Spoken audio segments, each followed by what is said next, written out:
Okay. All right, what up, guys? We are live. So we got an epic part 2 to our previous debate, where it was me and Benedict Arnold, i.e. Austin Summers, Bit, Zen, and Andrew. Yeah, dude, I made the joke backstage. I thought we were live. No. Oops. Hold on. Okay, there. But, yeah. So anyway, so you Benedict Summers. Summers. Yeah, I made the joke backstage. I said, that's what you get for letting a 15-year-old debate. It's funny. But anyway, you guys were asking if I could have John come on the team, and so we made it happen. So we're going to be debating the same premises. I actually did a good amount of research, so I think a lot of the terms we were using I didn't really even understand the first time around. But we can get into that. We'll start off, and the format's going to be the same. Pedro's going to be moderating. We'll make opening statements, and then we'll just get right into it. Loose format. And yeah, let's try to keep it on topic. I mean, we can go on some tangents, but let's generally, Pedro. I guess your role will be, in addition to making sure no one's interrupting, but keeping things on point if it goes really, really off track. So I want to do that as well. But yeah, let's start off with, I guess, just a very, very quick introduction for everyone who's watching on either stream, and then we'll get into the opening statements. So I guess I'll just go first. My name is Alex. I run a channel called Playing with Fire. We specialize in giving practical, no bullshit dating advice. That's me. John? First off, I made 6 awesome jokes backstage. I thought we were live, so the wind is out of my sails. I run a channel, John Anthony Lifestyle. I was a philosophy major. I used to be in debate club, a philosophy club, all that stuff. So I love this kind of stuff. Yeah, I'm Zen Shapiro. I am the right-wing in-house debater on the Crucible YouTube channel where we do debates, and we are live right now. I've got my own Twitter and YouTube channel as well, so you can find my exclusive content there. Just search up Zen Shapiro, and you should see it right there. Yeah, I'm a paleo-conservative Christian nationalist, and I'm teaming up with BPF in opposition to the red pill pickup artist worldview here. So You forgot about zenfans.com. Tell the guys about that. Yeah, that as well. Yeah, my name is Andrew Wilson. I'm the host of The Crucible. We do fantastic and phenomenal debates. Alex has been on our channel several times. We're always happy to have him. And we've always had a policy of reciprocating, going on other people's channel. Of course, if they come on ours, we're happy to be here. And we'd like to extend our gratitude for having us. Thank you, Alex. Yeah, it's a pleasure. Right. And my name's Pedro. Obviously, I'm going to be the moderator tonight. So who I really am and all my social media is of no serious concern tonight. If you see more involvement in me in this debate, it is primarily exactly what Alex said before. I'm just trying to keep the conversation on track and make sure nobody is talking over each other. Cool. Before we continue, I just want to mention something to those watching on the Crucible channel. If you haven't been told already, like, share, and subscribe, obviously. But one other thing, if you touch the $sign emblem in the chat where you usually super chat, there's an option to join and become a member of the Crucible. If you do that, you can support the channel, allow us to make better content, and get exclusive perks that you can't as a non-member. Sometimes it doesn't work on mobile, so if you don't see it, go to your PC and do the same thing. Become a member of the channel and show support for us. We really appreciate it. So, yeah, if you want to see photos of Zen, you're not going to find them for free. Yep. Well, you're going to have to become a member to find out. That's the only way. So, Gosh, should I Andrew? One more thing. I didn't know we were all shouting out stuff. Can I shout out? Yeah, go for it. Go for it. PlatinumDatingSystem.com is where I train guys. PlatinumDatingSystem.com. So, all right, let's begin. So look, let me preface by saying, last time the debate got a little heated. I'm sure we'll get heated this time, but it's all in good faith. It's all in good fun. Another day, I respect the fact that you guys are willing to come on and debate in good faith. So I appreciate that. Okay. So the topic that we're going to be debating, we're talking about this off stage, is whether, you should. I'm getting a slight echo, Pedro. Let me check on that. Okay. Just let me know when that's fixed and I'll keep going. I do not hear it. So I don't hear it. Anybody else got the echo? I don't hear it. No. I think you're good now. Gotcha. Okay. So what we're going to be debating, at least we're going to start off with this, is whether, whether you should have premarital sex, right? Whether that's a good idea or a bad idea. And, Zen and Andrew are going to be arguing why you should wait until marriage to have sex. Me and John are going to argue the opposite of that. And also secondly, whether pickup artistry is unethical, and whether that's something, that, is good or bad. But we'll start off with the first one. So let's start off with opening statements. I don't mind going first again. Sure. So quick, Brian. Okay, cool. Okay, so yeah, so I was going through the first debate that we had, and I thought it was interesting. I think that where the big disconnect laid was that there were some terms that you were using, some philosophy terms that I didn't truly understand. But now that I understand them, it helped me really make sense for what was going on and the disconnect we were having. So essentially, during the first debate, you had two arguments for why casual sex is bad. One is that it's inconsistent with my values.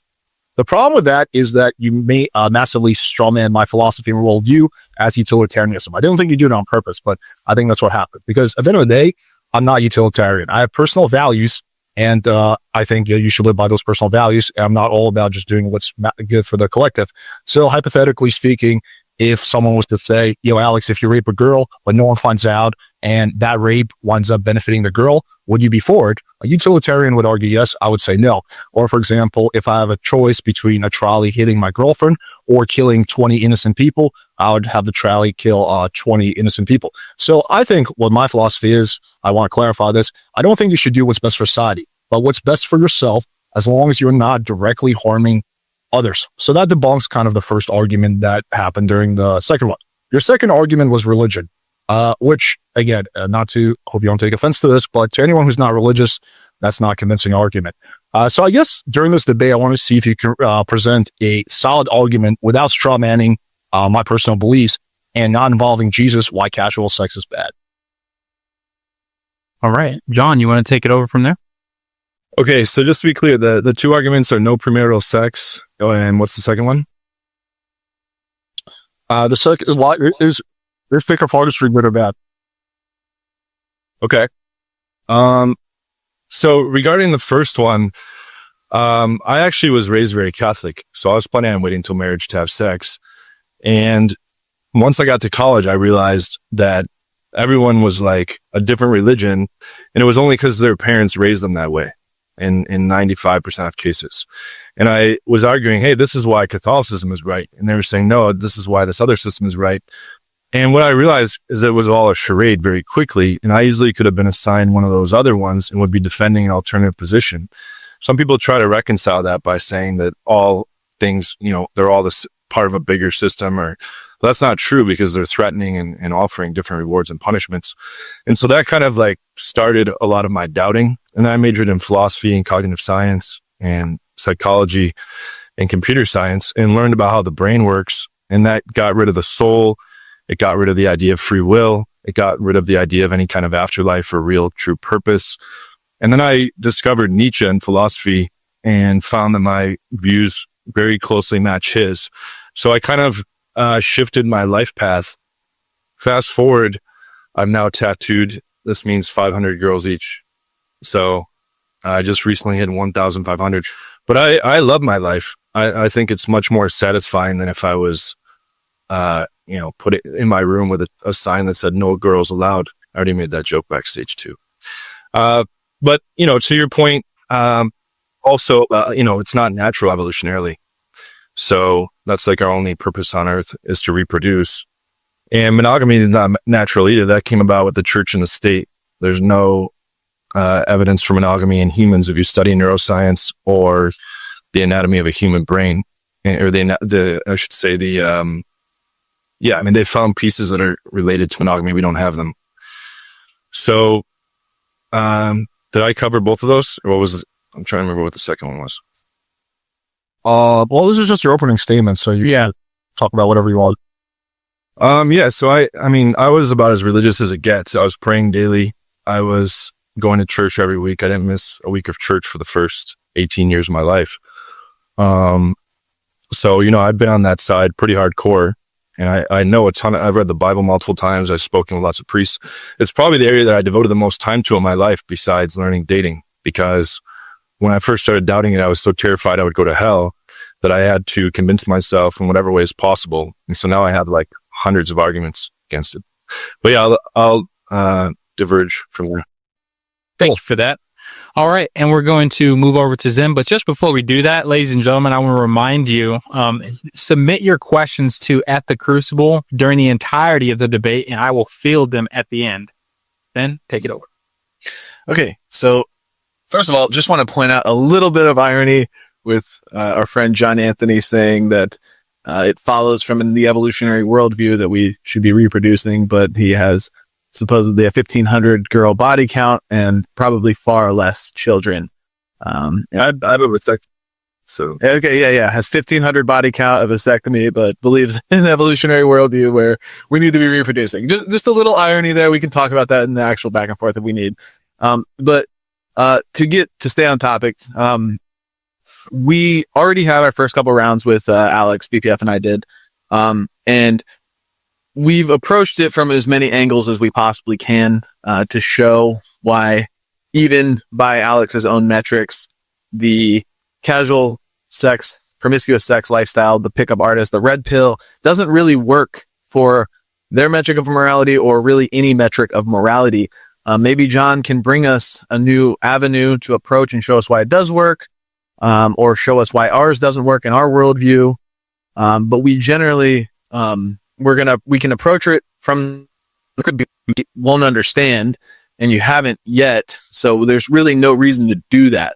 It's like going to China and trying to speak English when they're all fluent Chinese speakers. You have to speak it in their language. So we can explore your guys' metrics of morality, what is good, what is bad. Typically, if there's no starting point, no faith-based starting point, it's going to have to be outcomes-based in order to be coherent to whatever you're arguing. So we can show you why the promiscuous casual sex lifestyle doesn't work.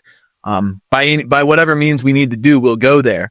But if I had to guess, I mean, since we've already tried that, all I can really gather, the fact that it didn't work, and since we've already tried it, all I can really gather is that what we are dealing with is two gentlemen that are exuding the behavior of sex addicts. And I'm not necessarily trying to insult you, but it's just what I'm observing.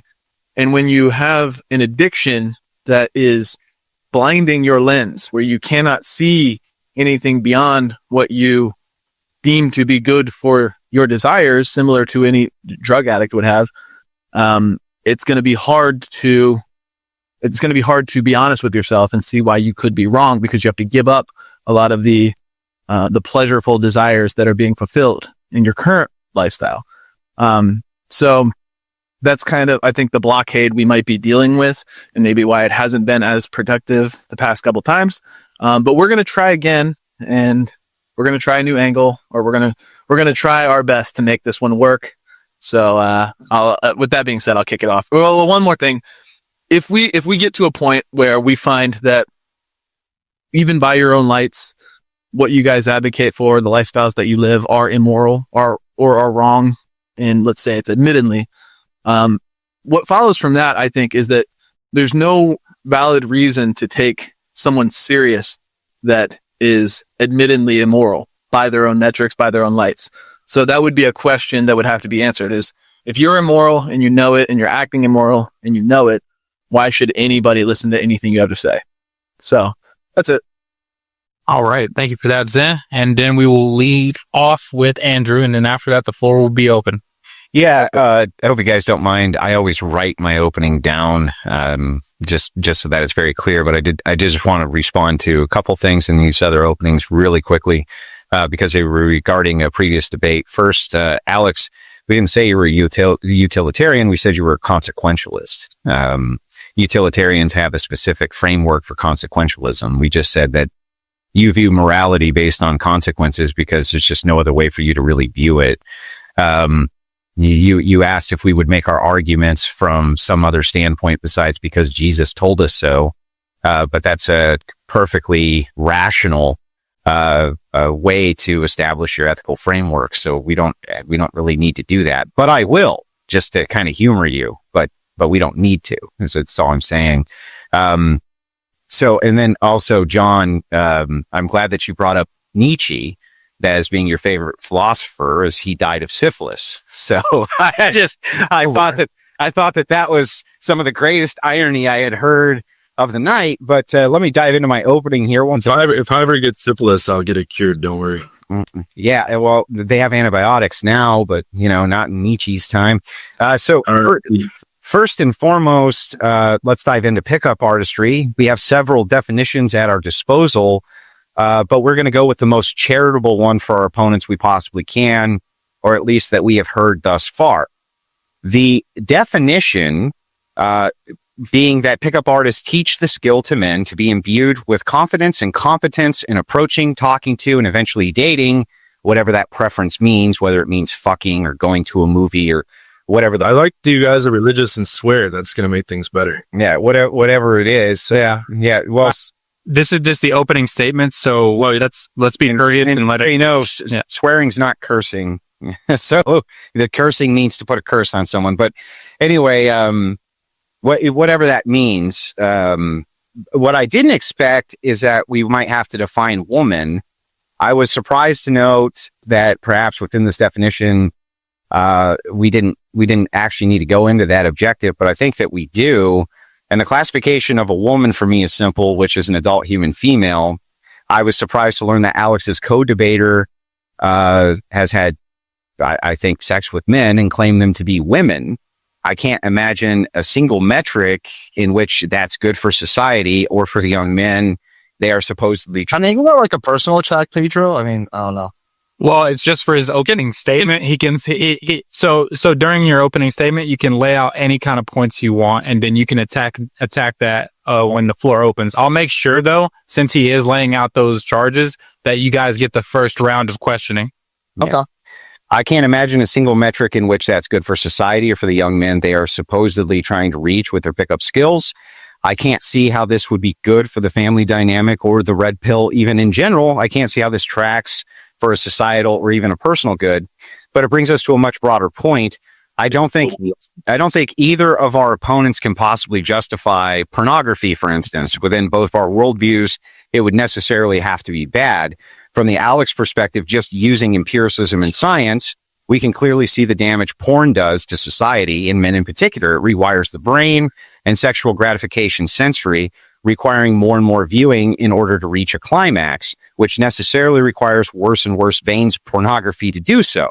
The same would also have to be true of sex partners to the tune of hundreds to thousands.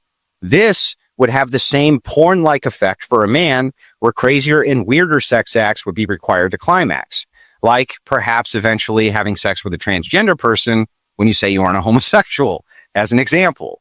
Not only that, but we need to look closely at the fact that these guys talk about game.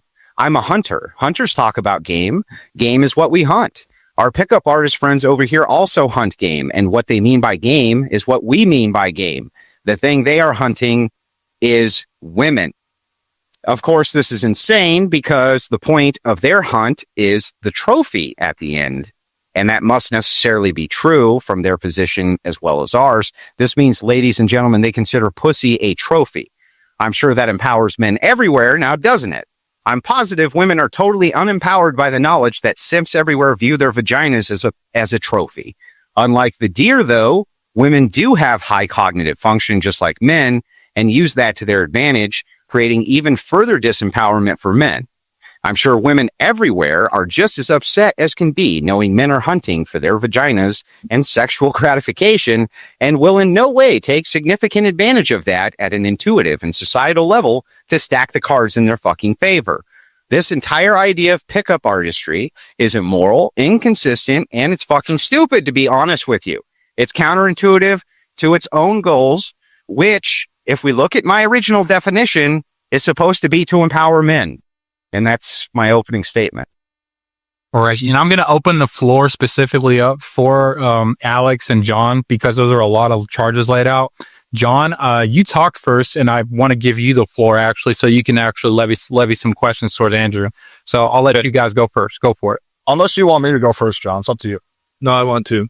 Okay. So first off, are you guys virgins? Married. Yeah, I'm married as well. But you waited till marriage to have sex? No. Nope. So, but that's your position? Is that's what everyone should do? Well, I mean, do you think that just because a person makes mistakes, like let's say I had murdered somebody, would it then be improper for me to advocate that nobody murdered people? Or a recovering heroin addict to say, don't do heroin, that kind of thing. Yeah. No, you're basically just making an extreme point. but I mean, that's not really relevant. What's extreme about it? I just want to point out the fact that you guys are defending a position that you're both hypocritical about to start. Well, how could we be hypocritical about it? We live the same values right now that we advocate for, saying that once upon a time, we did married, bro. Yeah, but saying that because we acted not long ago. No, wait, I'm sorry, because saying that we acted out of turn at some point before we recovered from whatever that thing was, and so we advocate a worldview that's consistent with how we live our lifestyle and our value structure. That's not only not inconsistent, but you would have to make the case that that somehow, if you murdered a person, that it would be improper for you to advocate not to murder people. Of course, it would be proper for you to advocate not to murder people. I'm just saying you're hypocritical. That's the only thing. That's fact. Well, no. Hang on. Hypocritical, I think, would imply that you haven't changed your behavior. Like if we were advocating for a monogamous lifestyle, but then it came to fruition that Andrew and I were both engaging in your guys' lifestyle, like in open relationships and whatnot, that would be hypocritical. If I said, real quick, if I said like, I'm a recovered heroin addict, but it turns out I've been doing it behind closed doors, like for a long time, that would be hypocritical. But if you're not doing that behavior anymore, that's not hypocritical. That's just repenting. That's changing the behavior. Go ahead. Okay. So let's say that you know, you were having my lifestyle, bang 1,500 girls, and then you changed last week and got married, and you're like, it's not hypocritical, we changed, but you lived your whole life fucking girls. So you're calling that like a mistake. No, that's a straw man. So if you were to say that you fucked 1,500 girls and then got married last week and then advocated that fucking the 1,500 girls was incorrect and then advocated for the married lifestyle based on the values that you currently hold, there would be no hypocrisy. Well, okay, sorry, I think you can it was quite convenient and that we're not hypocrites. Okay. No, I'm sorry. Like, well, hang on. What do you think hypocrite means? What do you think that means?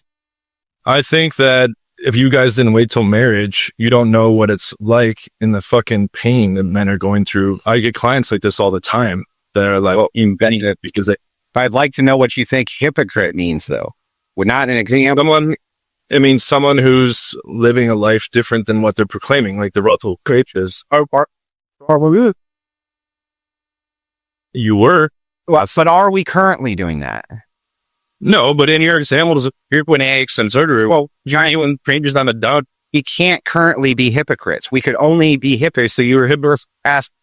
You were past hypocrites then. No, we weren't even past hypocrites. We would only be past hypocrites if in the past we were doing that while advocating against. Don't you think it's more convenient that you're like, that your value system just goes along with what you're doing? This is like a guy who's saying, yeah, it's pretty convenient. Yeah, that's what it's supposed to do. Stealing is so wrong. Wait, dude, but just for today, it's okay. And now, well, wait, hang on. Back up. Why would your values not change? And then you advocate for what the value are. That doesn't mean you say ethics is absolute. I think that it can be absolute depending on your worldview. Let me explain like this for you. You guys are married now, so you can get plenty of sex, assumingly from your wives, right? But so it's pretty easy for you guys to say now, well, you know, you should wait until marriage, but you personally could not wait until marriage. So by what? Not that we could not, that we chose not to. We chose not. But what right do you then tell other people that, well, you guys should wait? You guys should do. Well, again, I think the heroin addict is the perfect analogy where it's like somebody can be addicted to heroin for 20 years and then they stop for 1 year and they're like, they're back to their sober self and they can start advocating against heroin use. It doesn't make them a hypocrite. It's not convenient. It's not, you can't say, oh, it's convenient for you because you're sober now. It's like, no, I realized what I did was wrong. And now I'm advocating against what I was doing because it was no longer getting heroin, right? Versus you guys are still having sex from your wife. Okay, but wait a second. So John just says, well, wait, I just feel like we won the debate, but he defined hypocrite and then defined us as not being hypocrites. So how in the world could you say that you won? No, your definition of hypocrite. No, your definition is what we use. Oh, we'll agreed. Told you that. Hang on, no, we all agree. Then you defined it. You defined it, and when you defined it, you said it's something who is it? No. Hang on. Wait, semantics are important when we're defining terms. I asked you for your definition of hypocrisy. You told me what it was. We agreed with that definition. And by that definition, you agreed we're not hypocrites. You won nothing. Don't use the definition of hypocrite. It's very convenient. Okay, fine. Maybe John will revise his position. So maybe you guys are not hypocrites by that definition. I guess the point then he wants to make, I'm assuming, is that it's just very, very convenient for you now to be advocating against premarital sex now that you're married and having sex. Yeah, but convenient. What's the argument for convenience? What would that matter? Even if we did the most convenient thing on our own behalf for what we advocate, that's not an argument. What's the sort of gentlemen here? Let me intervene. This is where I need to intervene and pull it back, gentlemen. So, John, can you establish for the audience why, in this scenario, Zen and Andrew being hypocrites would discredit their worldview Because of that? that's first of all, I don't believe in ethics. Okay, I don't believe there's an absolute basis for ethics. Anyone that studies, evolutionary biology and all these different things, they're going to understand there's absolutely nothing. If we just come together, like look at Thomas Hobbes, right? You guys familiar with Thomas Hobbes and the social contract? People were just killing each other. There was all kinds of nonsense happening, right? There was no law. And then they came together. Ethics came about from the church and from the state. So did monogamy. Okay, neither of those things are natural whatsoever. If you study modern neuroscience, they found that people are only monogamous if they have a certain thing in their brain. We don't have it. There's certain species of monkeys that have it. It's something that's forced by institutions. Okay, and that's where I take issue with it. I'm in agreement with some of your points regarding Pedro, I don't know. Yeah, we're working on it in the back. I'm working on it in the background, Zen. Go ahead. Keep going. Sorry about that, John. Finish your statement. Regarding red pill, I agree. I think red pill is trash. I've spoken out actively against it. And I'm not advocating that guys go fuck as many girls as they can. I want to make that clear. All I'm doing, think of it this way from my point of view. I know you don't agree with it, but any guy that wants to talk to a female has a strategy. It's just normally a very bad strategy. So we're just equipping them with a better strategy so that they have better chances of getting a random stranger they walk up to, getting a date. They don't even need to sleep with the girls, but just having opportunities to get to know someone. There's better ways of carrying on interaction. There's better ways to text than others. There's better ways to run your date than others. And everyone has a strategy. So we're not doing anything different. I'm not advocating that guys go bang as many girls as they can and use women.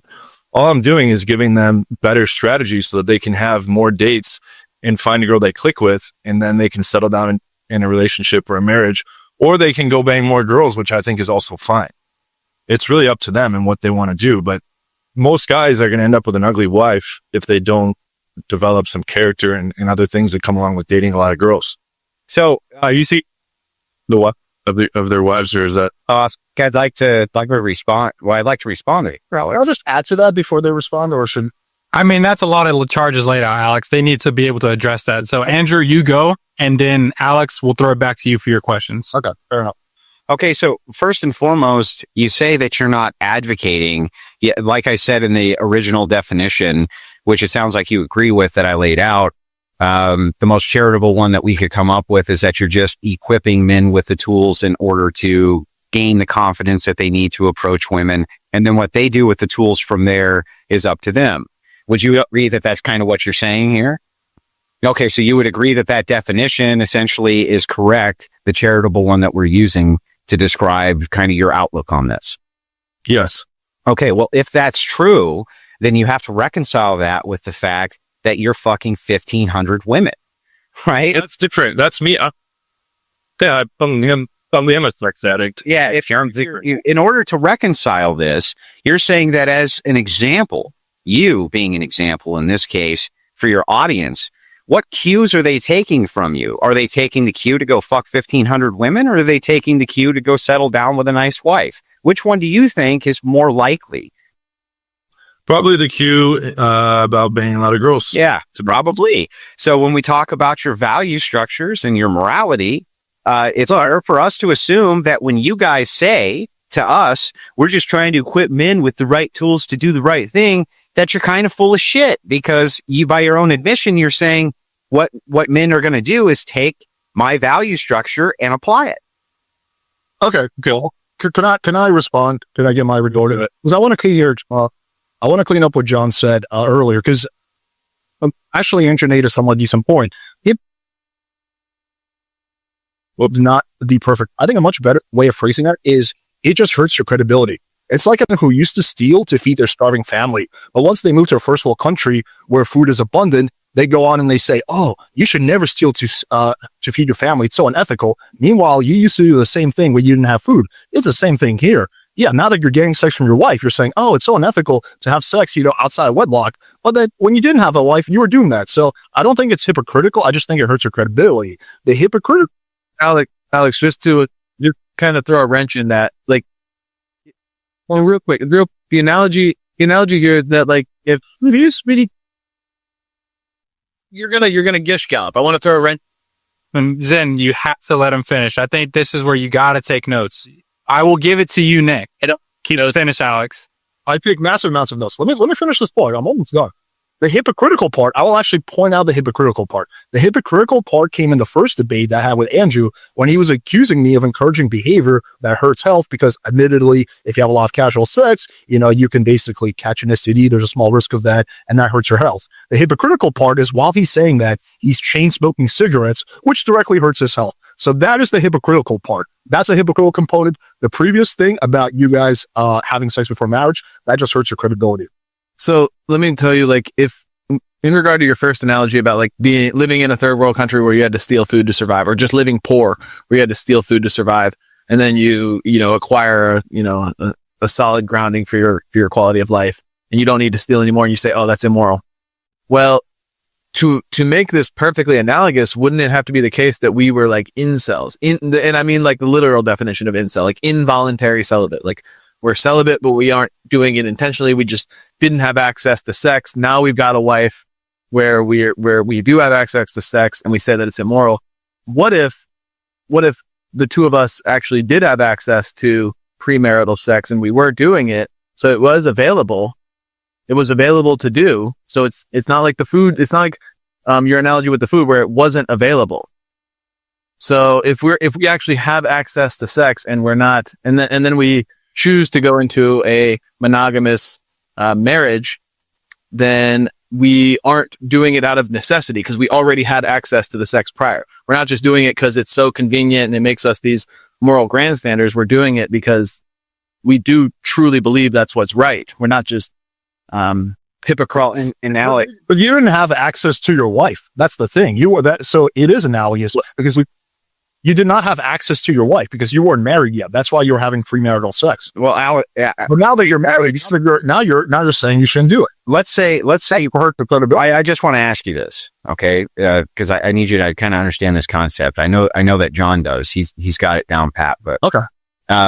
if your brother raped a girl, let's say, horrifically, and he went to prison for 10 years and he came out and he advocated that people no longer rape girls, would you call him a hypocrite? No, but I would say it hurts his credibility. Okay, why would it hurt his credibility? Wouldn't he have the most amount of credibility to tell you what you shouldn't do, considering that he did that Because thing? he's telling you not to do something, especially when he's morally grandstanding, something that he did. Well, wait. Wouldn't he have the most credibility, Alex, because he can draw the best comparison, having had both? For instance, we're on this panel, and we are both married. You are both not married. But all four of us have slept with women outside of wedlock. We have the experience of both to make the analogy between the two, so we can make a better determination for which is better. That's one. And two, can you explain to me how it is that he wouldn't have better experience, determinative experience, having done both of those things to be the kind of deal breaker there, to explain to people why this is bad, these are the results of it, this kind of thing.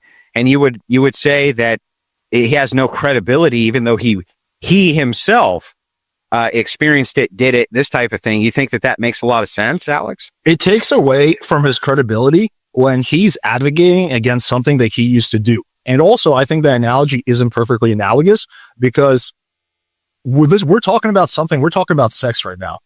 Well, almost no analogy is perfectly analogous, but it is analogous. It's barely because now you have access to sex through your wife, right? So now that you have access to, But did we have access to sex before our wives? not with your wife. But did we have access to sex before our wives? I don't know. You're saying you do, so I'll just take your Okay, so if you're taking our word for it that we had access to sex before our wives and access to sex with our wives, then we have the most amount of experience to draw from to speak on both of these issues, right?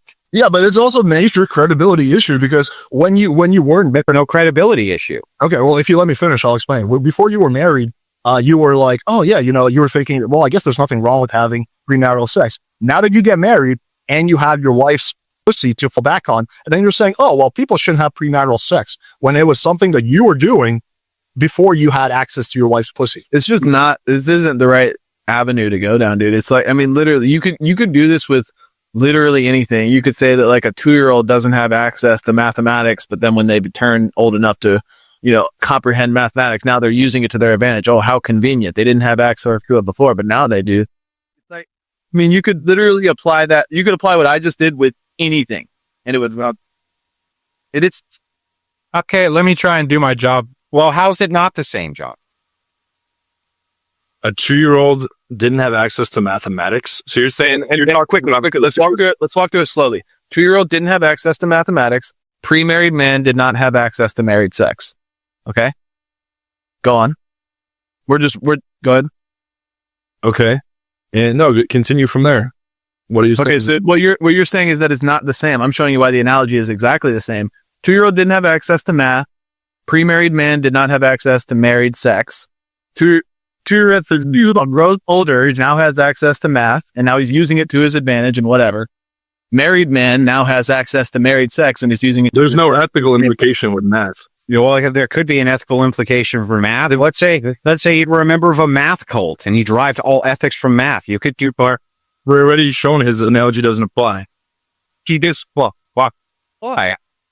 Question like this. In the example I gave, let's just say, hypothetically speaking, Pedro used to live in fucking Somalia, where he used to steal to feed his family. Sorry, Pedro, I don't mean to throw you under the bus. No, that's good. That's cool. He used to steal to feed his family, right? Is he a pirate? Is he a Somalian pirate? Yeah, then he's some fucking Somalian pirate. Yeah, put it like what? You did not. He went all out.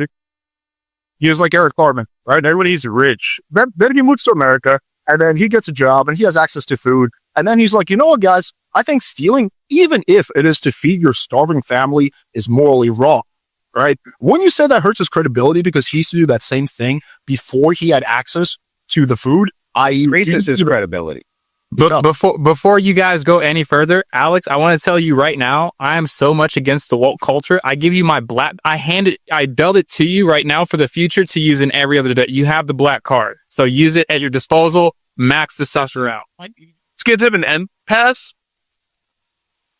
Not at all. Mine would do him there, but Well, then you guys can pass it around amongst your friends. Go for it. I just made Somalia purely a random. Right, that's the joke, though. But yeah. So no, he would have more credit. Pedro, real quick. They're saying you're muted on the Crucible on the Crucible stream. You are muted. Yeah. So you think that would give Pedro more credibility that even though he used to steal when it was necessary to feed his family, now that he has food that he doesn't steal, you think that would give him more? Well, I'll explain to you how, maybe in an easier way. Okay. Okay, so let's say you have somebody who was in prison and then they got out of prison and they advocate that being out of prison is far better than being in prison. Why do they have credibility to make that claim, Alex? Not the same, dude. yeah. Alex, why do they have credibility to make that claim? You're talking about something that's no longer the case. Alex, why do they have credibility to that? Now we're claimed, Alex, you Alex, that credibility to make my fight. Why, if you were a monk and you were no longer having Alex, why would they have credibility to make that claim? The analogy doesn't make sense. You get your leading it. What's good? Then just answer the question. If it doesn't make sense, if it doesn't, hang on. If the analogy makes no sense, then just answer the question, and then it should be nonsensical. Let's find out if that's true. Alex, You can't answer that question because sure it, huh? the logical fallacy. It's a massive logical fallacy. Let's see. if you were a monk now and you were having sex, The logical fallacy. still having Okay, so that's not. What? Super nerdy here, but like when you invoke a logical fallacy, you're gonna need to like point out precisely where it doesn't follow. What's the contradiction? He's telling you. you're comparing apples to oranges. Okay, well, hang on. Let me back up. I'm going to repeat the question. I just want you to give me the answer to it. Regardless, So where you think it'll go? Look, Okay, so how about I unload it? Do you think a man who has been in prison, who leaves prison and then advocates for freedom, You would have that's wrong. It's the assertion proof of my. what do you think? Do you think means? Is that an assertion? No, you're going to talk about Descartes. Well, wait, is that what am I asserting? You're putting out something there that's wrong in the first place, and you're asking the audience to use deductive logic Yes. to show that you're right about. What am I put? That's my tongue. We can follow this train of thought. I'm telling you right now that if you're drawing the This is insane. Look, the reason you know that a person, the reason. I'll show you what you're doing. Santa Claus and Jesus are the same. Do you think Santa Claus is real? Do you think Santa Claus is real? Tell me. Answer the question. Do you think I don't think Santa Claus is real. Okay. And then the audience is going to take away, okay, then Jesus isn't real either because he said Santa Claus is. Well, we would just this. The thing is, you did load a question to be like, if I asked you, John, how long have you been gay? That's a loaded question because in the yes/no dichotomy, no matter which way you answer, it'd be incorrect. I have not asked yes/no. I have not asked a yes/no question. I simply asked. That's what it need to be. I simply Repeat your wrong assumption. John, let me repeat the question. And I need you to tell me exactly. It's wrong. Just prove you're wrong. It's going to. Then let me ask it, John. To the audience, there's something called deduction. Are you going to let me I add? got a false assumption. And then he's saying it's like Jesus existing. There's another false assumption. So you're preeminence for that. But John, you just listen to his question. You have to kind of grapple with it. No, it's an unfair question, and you should use Please let him repeat it because I've almost forgotten what the question even is. You don't have to answer it. right assumption. Look, you don't have to answer. Well, Andrew, he does not want to answer the question. He doesn't So we have have- to. Or I still want to assert my question back to Alex. okay. Alex, if a man was in prison and after he gets out of prison, he advocates that freedom and being out of prison is better than being in prison. Do you think Pedro, that- hold on. I have to step in. This is an unfair thing. The audience doesn't understand.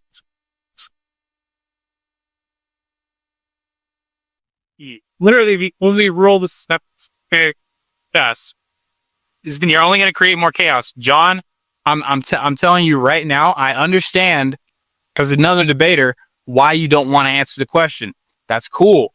That's not no, dude. But you're not allowed to not allow the other debaters to not feel the Let question. me state my position, please. Okay. So you can understand. Okay.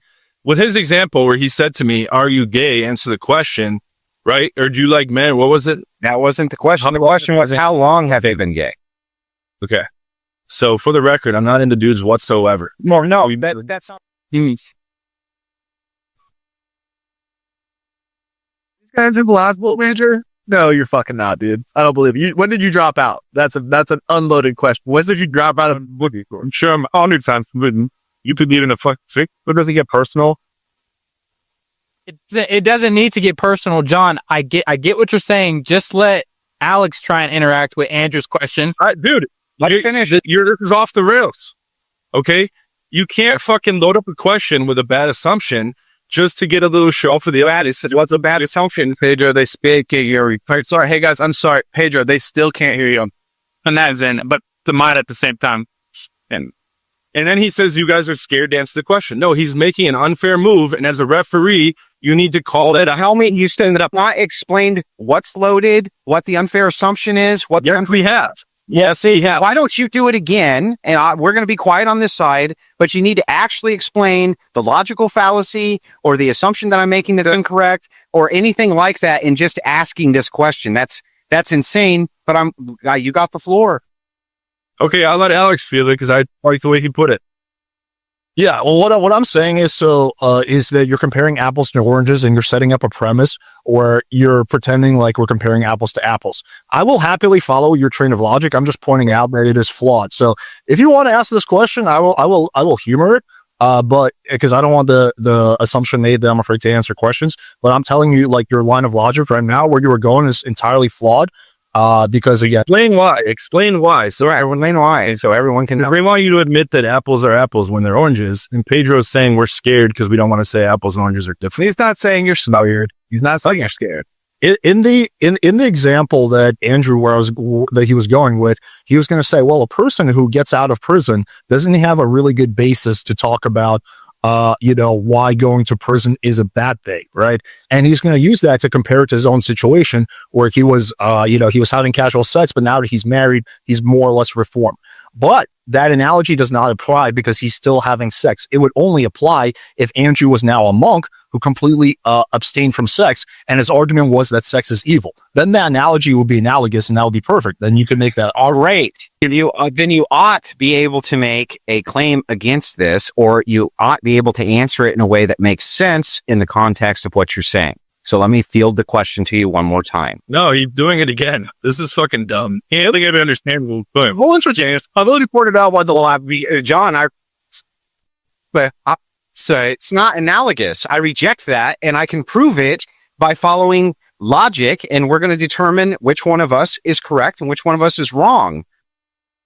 Well, what is the problem with that, John? Can you tell me what the issue is there? You know what the problem is. No, there's no problem. Alex just explained to you. No, Alex explained. He explained his assumption, and I reject his assumption. How? So because he put in a presupposition that I'm going to compare this to some other bizarre situation. He has no idea what any comparison is going to be. He has no idea, nothing. There's no reason for him not to answer the question. Let him answer it. I know what it is because I heard the question, and it's apples and oranges. So Yeah. How about this, guys? Alex, if you want to interact right now, tell me so. If not, we'll move on. If so, we're going to go to a different line of question. Fine. Okay. We'll move on. We'll move on. Why don't you guys field whatever questions you want to us? We'll actually answer them. You do that, and then yeah. Hang on.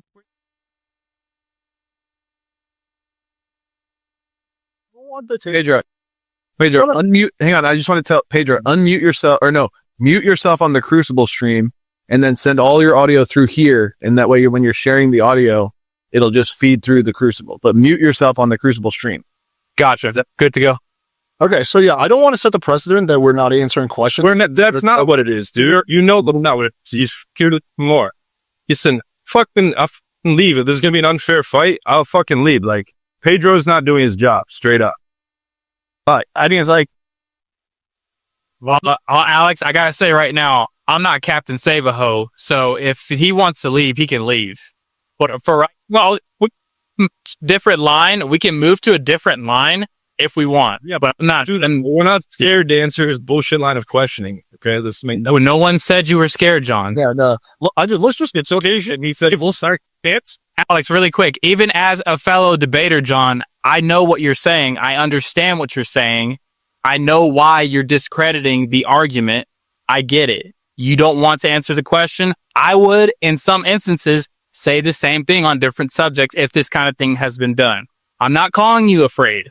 No one called you afraid, okay? Leave. We can move on now. Clear. I'm not going to keep fucking bullshitting around, guys. He's saying we'll actually answer the question. So the audience is like, they don't want to answer the question. Yeah, but I don't care what your audience thinks. I about logic and reason, John. I don't give a fuck what your audience think, John. I don't fucking care about your audience, John. Answer my... I'll send you a mathematical proof after, and I'll make it a community post to show you where your logic is wrong. Right. Now you're going to do... It should be simple. It should be simple to point out where, like, in premise 1, premise 2, conclusion, it doesn't follow. Just move to a different line of questions. Just... Alex, I'm going to hand it to you. Ask a different question to send us on a different line. Go. Okay. In spirit of being standing with solidarity with my team partner, I'll just move on to a different line of questioning. Okay. My mind went totally off track. Okay. I want to go back to what Zen was saying in his opening statement. So let me just, because I wrote down what he was saying, I want to just quickly. Okay. So hold on. What are the rules here? Like in no reason that was invoked was there was no interrupting really. I'm no person. Okay, but that's leading the witness, and the judge is supposed to come in and fucking stop that, and a lawyer can yell objection. When I did that, we were painted out to be scared. So I just want to know what's going on here. Well, I objected to your objection. So shouldn't we leave it to the judge to see who they fall down on since he's the judge, John? Well, we can't because the Crucible stream can't fucking hear Pedro. We can't appeal to the moderator right now. We got to handle this between us. But I can appeal to the moderator. The moderator can hear us. So If you say in a court of law objection, and I object to your objection, who do we appeal to, John? The judge. Okay, well, great. So the judge says that it's okay for me to ask the question. You shouldn't have any complaints, right, John? You're doing it again. Pedro and Joey. Said my dude, it's your logic and reasoning. Trial. Let's just keep this on track. Pedro, so what is your decision? Are we moving to a different line of questioning? Yes. Okay, there we go. Let's try to like not get into personal attacks and just going to derail the whole thing. He already has. He's been nesting them in all of his fucking response. I know. Well, that's what I'm saying. Let's not get. I'm sorry to keep like interrupting with this stuff, but apparently, Pedro, nobody can hear you on either stream. That's okay. One second. Credit. Wanna be can hear you. Can you fix that? Okay. Yeah. Do we fix that? I really think we should take a second. That audio issue. Let's take a second. Let's fix that, and then we'll get back into it. We'll just take a break because we're going to go down a new line anyway. We're not really cutting anything off here. So Okay. One's in Alex's chat. If you can hear me right now, this is just Alex's stream. Ours just went down. So Yeah, I took it down for a second. Okay. Don't worry. I'm not even going to start. that ones if you can hear Pedro. They are all putting ones in so they can hear you. Okay. Perfect. Okay, good to go. Now 1 second. Studio.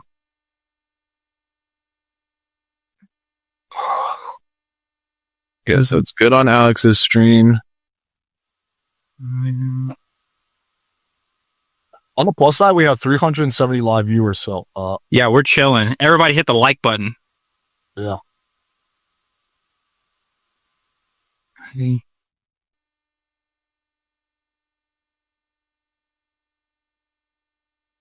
Just let me know whenever you guys have it fixed on your end. We'll just work on it. Okay. One's in Alex's chat if you can still hear me. Okay, one's in Alex's chat if you can still hear Pedro. One more time. Okay, we got 1-1. Beautiful. Beautiful. Multiple. Okay, yep, they can hear you. Okay. Now I'm bringing up our stream. Still should be good. Okay, why wouldn't be? You're showing the chat right now. Okay. So, All right. One's in our chat on our stream if you can hear us. all right, chat, Crucible chat, one's in chat if you can hear Pedro.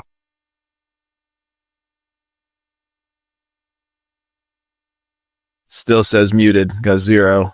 Got 0, 0, 0. Just move them over to Alex's chat. Yeah. Everybody, I'm going to send you the link. You're going to have to watch this on Keep the stream running. Keep the stream running on our chat, on ours. But send everybody get into playing with fire. Get into his live stream. Boost his algorithm and like his shit too. I mean, he's hosting the fucking debate for, so go over there, go to playing with fire, put the link in chat for him, Pedro. Let's keep moving with the debate. Shit, I put the wrong. Afterwards, you can you're more than welcome to just take this and repost on your channel. We'll probably do exactly that. We'll probably download it and then re-upload it. But for now, get over there to literally type it in, Okay, let me know when you're ready for me to continue, Pedro. Right. Actually, I was going to hand it over to John. So John feels like he's been slighted right now. And I'm trying to remedy that. So I want to hand it over to him. Okay. Take us with the next question that you have, John. Can I do like a point by point response? Because I think Andrew made some points that I want to respond to, but I didn't take full notes. So like, yes, sir. Let me just be like piecing through like, so like I banged 1,500 girls. I probably am a sex addict, right? I'll admit that.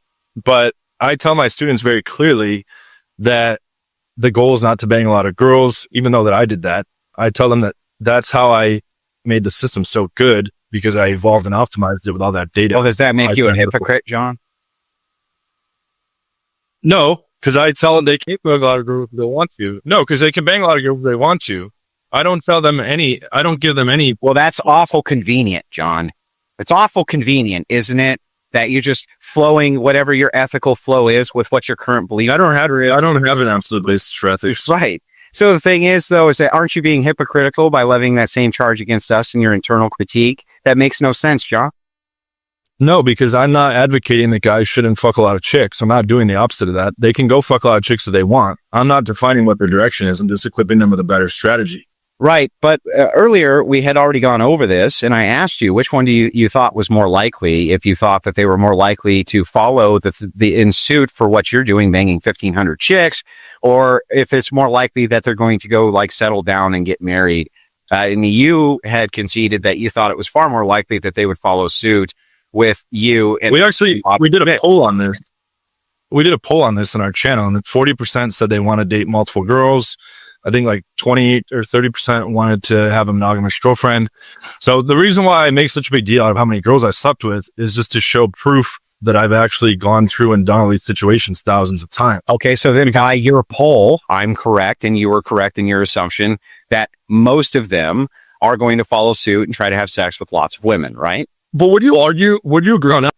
That's a little different. Multiple girls. Than him taking a strong position and saying, Well, I mean, what does that mean? To seeing a lot of girls at once? Doesn't that infer that it's likely that they're going to have sex with a lot of girls, or they're going to try to have sex with multiple? They're playing rotation, which means just at least more than one sexual, or just a non-monogamous casual dating situation. Right. Okay. we are comparing apples to oranges again. It would be Well, analogous. that's a poll. That's empiricism. Now, how are we comparing apples and oranges? Yeah. Well, I'm going to explain it. It would be analogous if John was now saying, yo, I don't think you should have sex with a lot of girls. I think you should only have sex with one girl. Then you would have a point.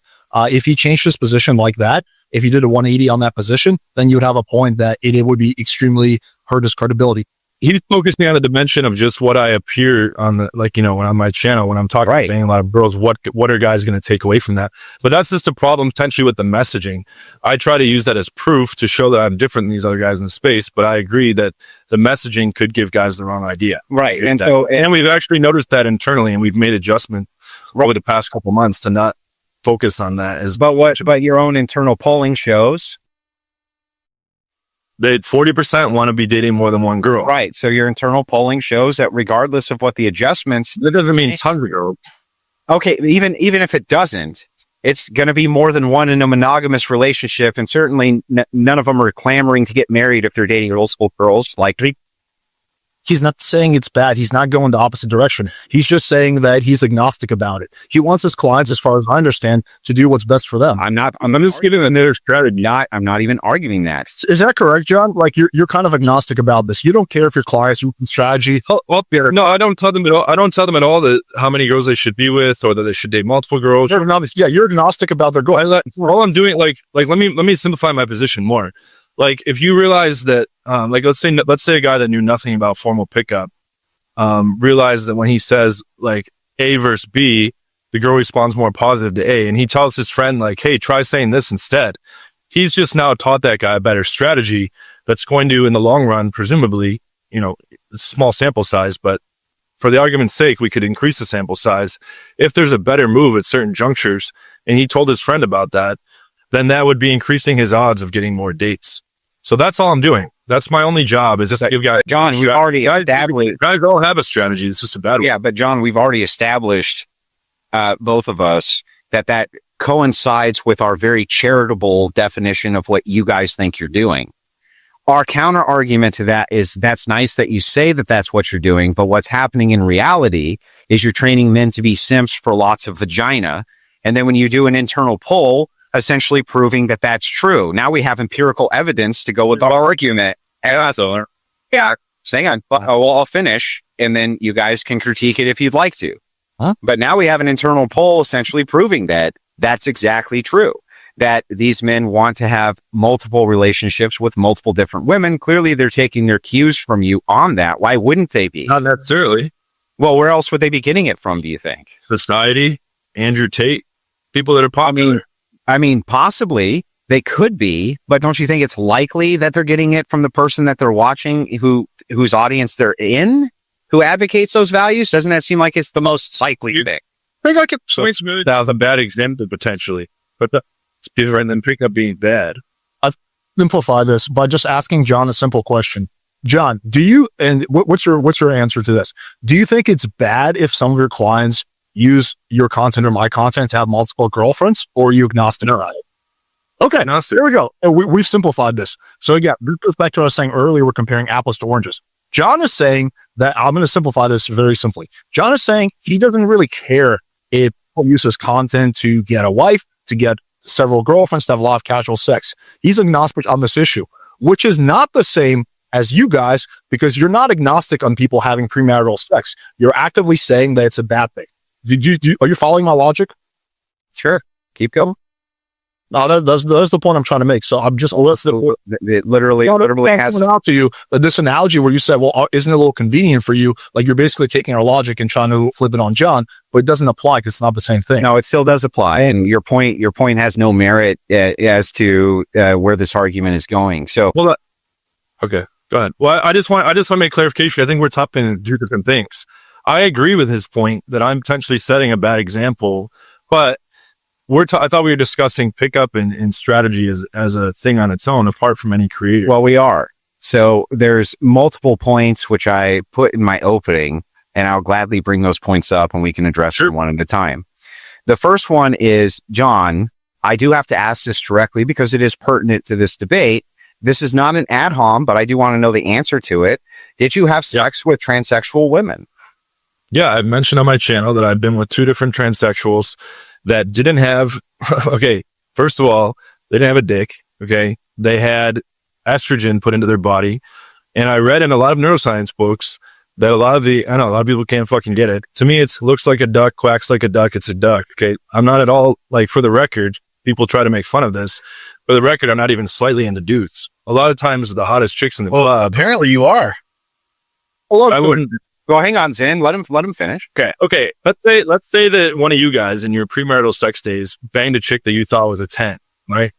And then you found out 5 years later that was really a train. Does that make you gay? You didn't. Yeah, hang on. You're not. Mute yourself, Pedro. I'm getting an echo off of you. Got it. 1 second. If you hooked up with someone that looked like a hot female, like a 9 or a 10 out of 10, and then 5 years later you found out that was a transsexual, that doesn't make you gay. It doesn't make you gay even if you knew. Okay. Well, let's just say that we grant you that that's true. And by the way, we're still getting an echo somewhere, but let's just say we grant you that that's true. There it is. It's gone. Let's just say that we grant you that that's true. Don't you think there's a distinction to be made if you know that they are biologically a male? Don't you think that there's a huge distinction there, John? No, because as I said in my neuroscience books, like the sexual part of a transsexual's brain is female in a lot of these cases, and they get estrogen pumped in. Okay, hang on, fair enough. And then back, that's a female to me. But then wait, John, back to your point. Then why did you present this as if you found out 10 years later and you didn't know at the time? For your all right, right. Versus you do know at the time and you do it anyway. Now I got to ask you, since you seem hold on, let's respond to that. Yeah, like I'm not saying. Like, I'm basically saying, like, for you to look at it from that point of view. Like, if you bang, let's say it's hypothetically possible that you could have hooked up with a transsexual and you didn't know it, or it could have happened to anyone, right? It could happen to someone. And then they find out later that it was really a guy. Okay, but there's no knowledge there. Gay or into men. Yeah, but there's no knowledge there. But my point is that it has all the characteristics of a female. But well, wait, even if it did, like, let's say for a second, let's say someone that looks very pretty with say yes, with no dick, with estrogen. John, there's a huge distinction here. Let's say that I took a ton of magic mushrooms and suddenly I saw a man as being a beautiful woman. Not the same. But let's just say I did, because I was not at all the same. I'm not ever going to be allowed to ask a fucking question that doesn't answer all of your. Are you ever going to let you do that? Yeah, guys, I think it's fair. I've allowed you, Alex, and John to field a lot of questions, right? I think it is fair for Andrew to get some question in now. You just can't take global. That's another. They're fucking. Fine, I'll just work completely in your framework then. There's no intent, John. No, the distinction is intent. So I have to ask you, you had knowledge that these were biological males. Now, you love science. You said that science is something that you're into, especially neuroscience. Doesn't matter if brain scans say that their gender is female. What is their biological sex, John? Again, it's not, you're asking a leading question. That's how all of your arguments are based. Now I see why people will lose debates against you guys. What? Let me unpack that. Let me unpack that. What's their biological sex, John? Let me unpack that. A transvestite female looks far different from a male. okay? A male that looks like a male. Sure. You're saying they're the same because they share the same chromosome. They're not the same. They're totally different. Well, wait a second. I didn't say anything about them sharing the same chromosome, so therefore they were the same. That would be that would be an XXXY distinction. I'm asking biological. Wait. Biological. Hey, I'm sorry. I'm so sorry to interrupt. I'm so sorry, but I just got it working, I think, on the Crucible. Can you guys still in the Crucible chat confirm that we have audio on our end? People are saying that audio is back. So everybody that went over to Alex's channel, we would like to gracefully direct you back. Oh, his channel, but It's correct. Now, Zen, stop. this the argument, John, there is no fucking way that you could ever say that it's a leading question for me to ask you biologically what these people were. What were they biologically, John? How? Because you're going to say that it's named by biological sex, therefore they're the same in real life, but they're totally different. Are they the same via biological sex? Pedro, can we have Andrew just quickly clarify what the purpose of this line of questioning is? Because The purpose of the Sets up every argument this way. the only purpose, if I'm being honest, just to make John look bad. Oh, no. For you. Okay, well, then, dude, I don't have anything here. I heard what you're saying. Wait, John, pause. John, just pause for a second.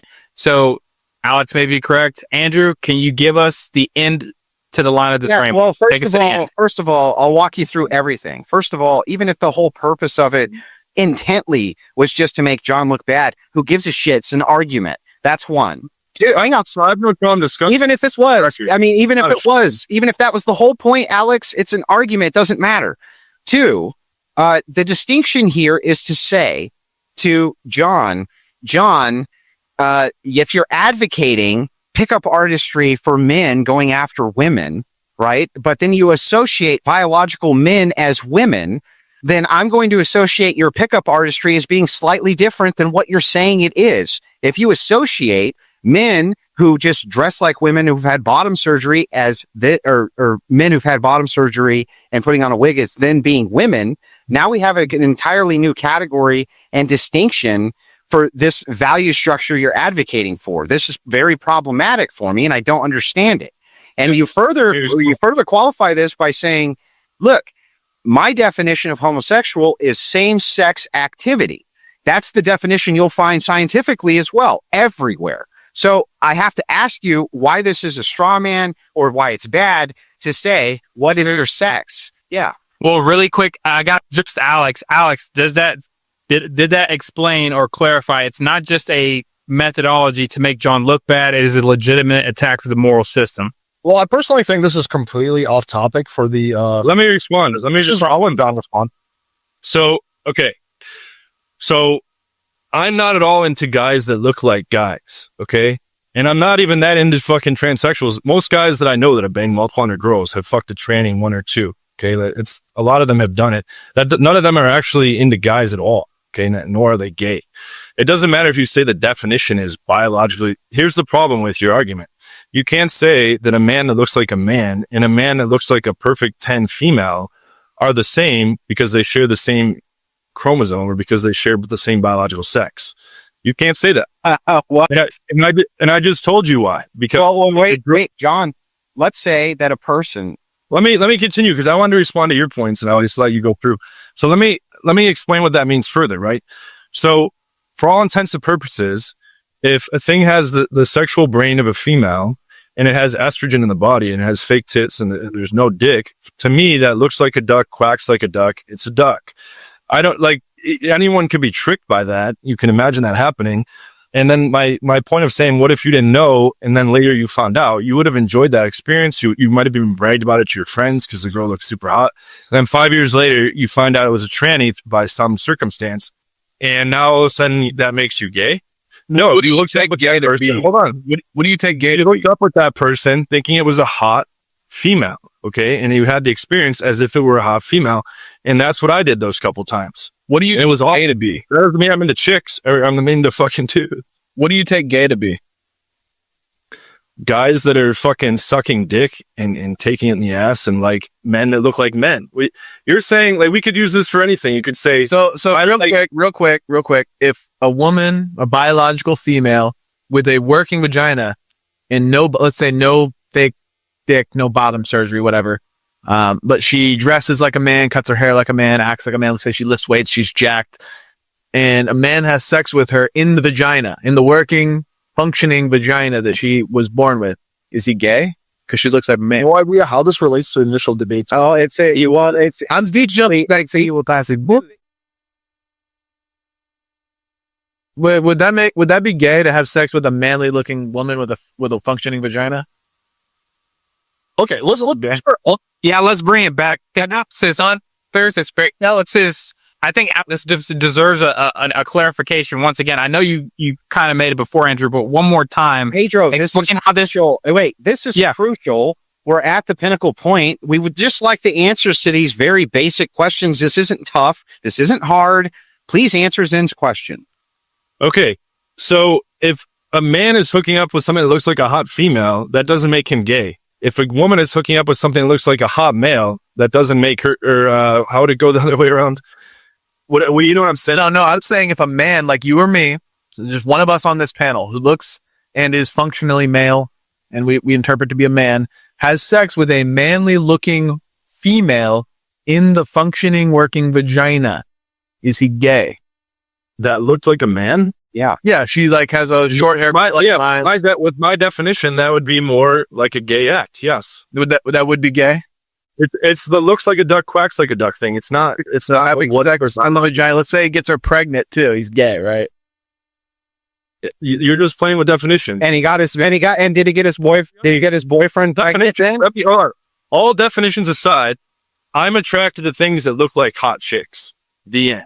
Okay? Yeah, I mean, we get it, but the drive in here it's an important distinction, especially when we're talking about your prism and your worldview and how you look at things. What does John's sexual preferences have anything to do with premarital sex? Well, because we're looking at an advocation for what it is that John's advocating for, and John's advocating that if something just looks hot, fuck it. But you're trying to make a character argument, like you're trying. Well, how is this character? Because hang on, John. All right, that means he's gay. Hi. This is all bullshit, Alex. He admitted that he had sex with multiple transsexual. Yeah, he's not denying it. Well, wait. So how is it character assassination for us to ask about his value structure based around that? I can respond to one sentence. Let's just address the elephant. Let me say the last final thing. Wait, but John, we got to let Alex get in. You've been talking a lot. Justin, you're trying to and digging here. I'm not at all into guys or things that look like guys, and I'm not banging lots of trannies either. Okay, for the record, it was two times where it looked like a hot chick, and you can't even tell the fucking difference. And I didn't give a shit, and I still don't give a shit. That doesn't make me I'm into guys. Okay, I gotta throw it to Alex now. Alex, get in there. Look, for argument's sake, and this is not true, but for argument's sake, let's assume I banged 20,000 trannies. That still has absolutely nothing to do with the argument. You guys got to throttle down. Alex, you got to throttle down the T word there, bro. You the hard whys. Don't do that on. Yeah, don't do that shit. It's bad. Yeah, you can actually get banned on YouTube for that, I think. Say something else. Anything else. All right, my bad. Yeah, okay. So let's just assume I banged 20 million Transformers. That still has absolutely zero to do with the argument of whether premarital sex is good or bad. And I think this is like the pattern where like these debates devolve, we get off topic and devolve into like personal character attacks. It would be like, Andrew, it would be like if I was going down your sex history, I was like, oh, Andrew, you did and called me a hypocrite for it. Things that were relevant to discussion. Right. Well, this is relevant to the discussion, Alex. You still haven't shown how it was relevant. Yeah, I did multiple times. Would you like me to explain it one more time? That no, your point is that changes my teachings if I. Well, not just that, but it changes the moral purview in which our arguments, grounding, and foundations rest upon. It's important for us to understand the distinction in how you guys view the world if we're going off the definition of pickup that I gave in the beginning, which you both agreed to. Now, in that definition, I said the word woman, to date a woman, to go after women. You both agreed to those terms. Now we get hang on. Now we get to what Now we get to what a woman is, and suddenly there's a little bit of fucking confusion here, and I want that confusion to be alleviated. No, all points are right. Any confusion at all. Okay, hold on. No, Alex, There is some BC and then wait, they gotta stick to that. To that those. I want to clarify. Alex said there's no confusion. I promise you get to respond. We're saying there is confusion because the two of us have a definition of a woman that has a hard line that is distinct from what you guys. You're calling the words answer. I hear you, John. Zen, I need to. Andrew just laid out a full point. They have to address it, and then it gets to you. Okay, this has to be the way. Well, I already said what I need to say, so let him go. But let me tell you really quick. All of you, no. I need to tell you the problem with all of you is this right now. You all have been doing a little bit, not a lot, of diatribing, and then each party has to address a lot of things. I don't agree with that. I've been very Shorten it up. Okay. Go ahead. Okay, Go ahead, let's John. go, Alex. Okay, we can solve the training thing very quickly. Okay, I'm not into things that look like dudes. I banged 2 chicks once. Things that I consider chicks. I don't consider those dudes at all. They share all the characteristics of females. And it doesn't change my ideology or my ethical system or my teachings. Well, but it does, because the idiom here is that if you're trying to teach men how to go after women, you didn't listen to what I just said. I did listen to what you just said. The definition of a woman here is going to be very important. Our definition of a woman is... No, it's not. Yes, it is. And our definition of woman here is very simple. Playing games. No, there's no game. There's literally no game. The only game is that you dodge every single point that's made. The definition of a woman, from our standpoint, is adult human female. The definition of a woman for you is whatever you want to fuck that you think is hot. No. Well, then what is it inland to you? Okay, you admitted that you could have been tricked by a transsexual and found out years later. Correct or incorrect? You admitted that already. You didn't. We can engage that in the realm of logical possibility, I suppose. Okay. So since you can bang something, but you went in there banging it because you're attracted to hot females, I presume, and not men with dicks, right? I don't know. I have no idea what the presumption I'm asking you. I have no idea. I've never had sex with a transsexual. No, I'm saying, are you attracted to women or to men? Things that look like that. Yeah, to biological feet. So they're attracted to things that look like hot chicks and share all the characteristics of hot chicks. The end. Okay? Yeah, but that's subjective, and it's not a definition of a woman. That you're creating an infinite regress. Why do we need to define So otherwise, you're creating a logical fallacy. something? You're creating a logical fallacy After he finishes. of an infinite regress. You're just saying a woman is a woman is a woman is a woman is a woman is a woman is a woman.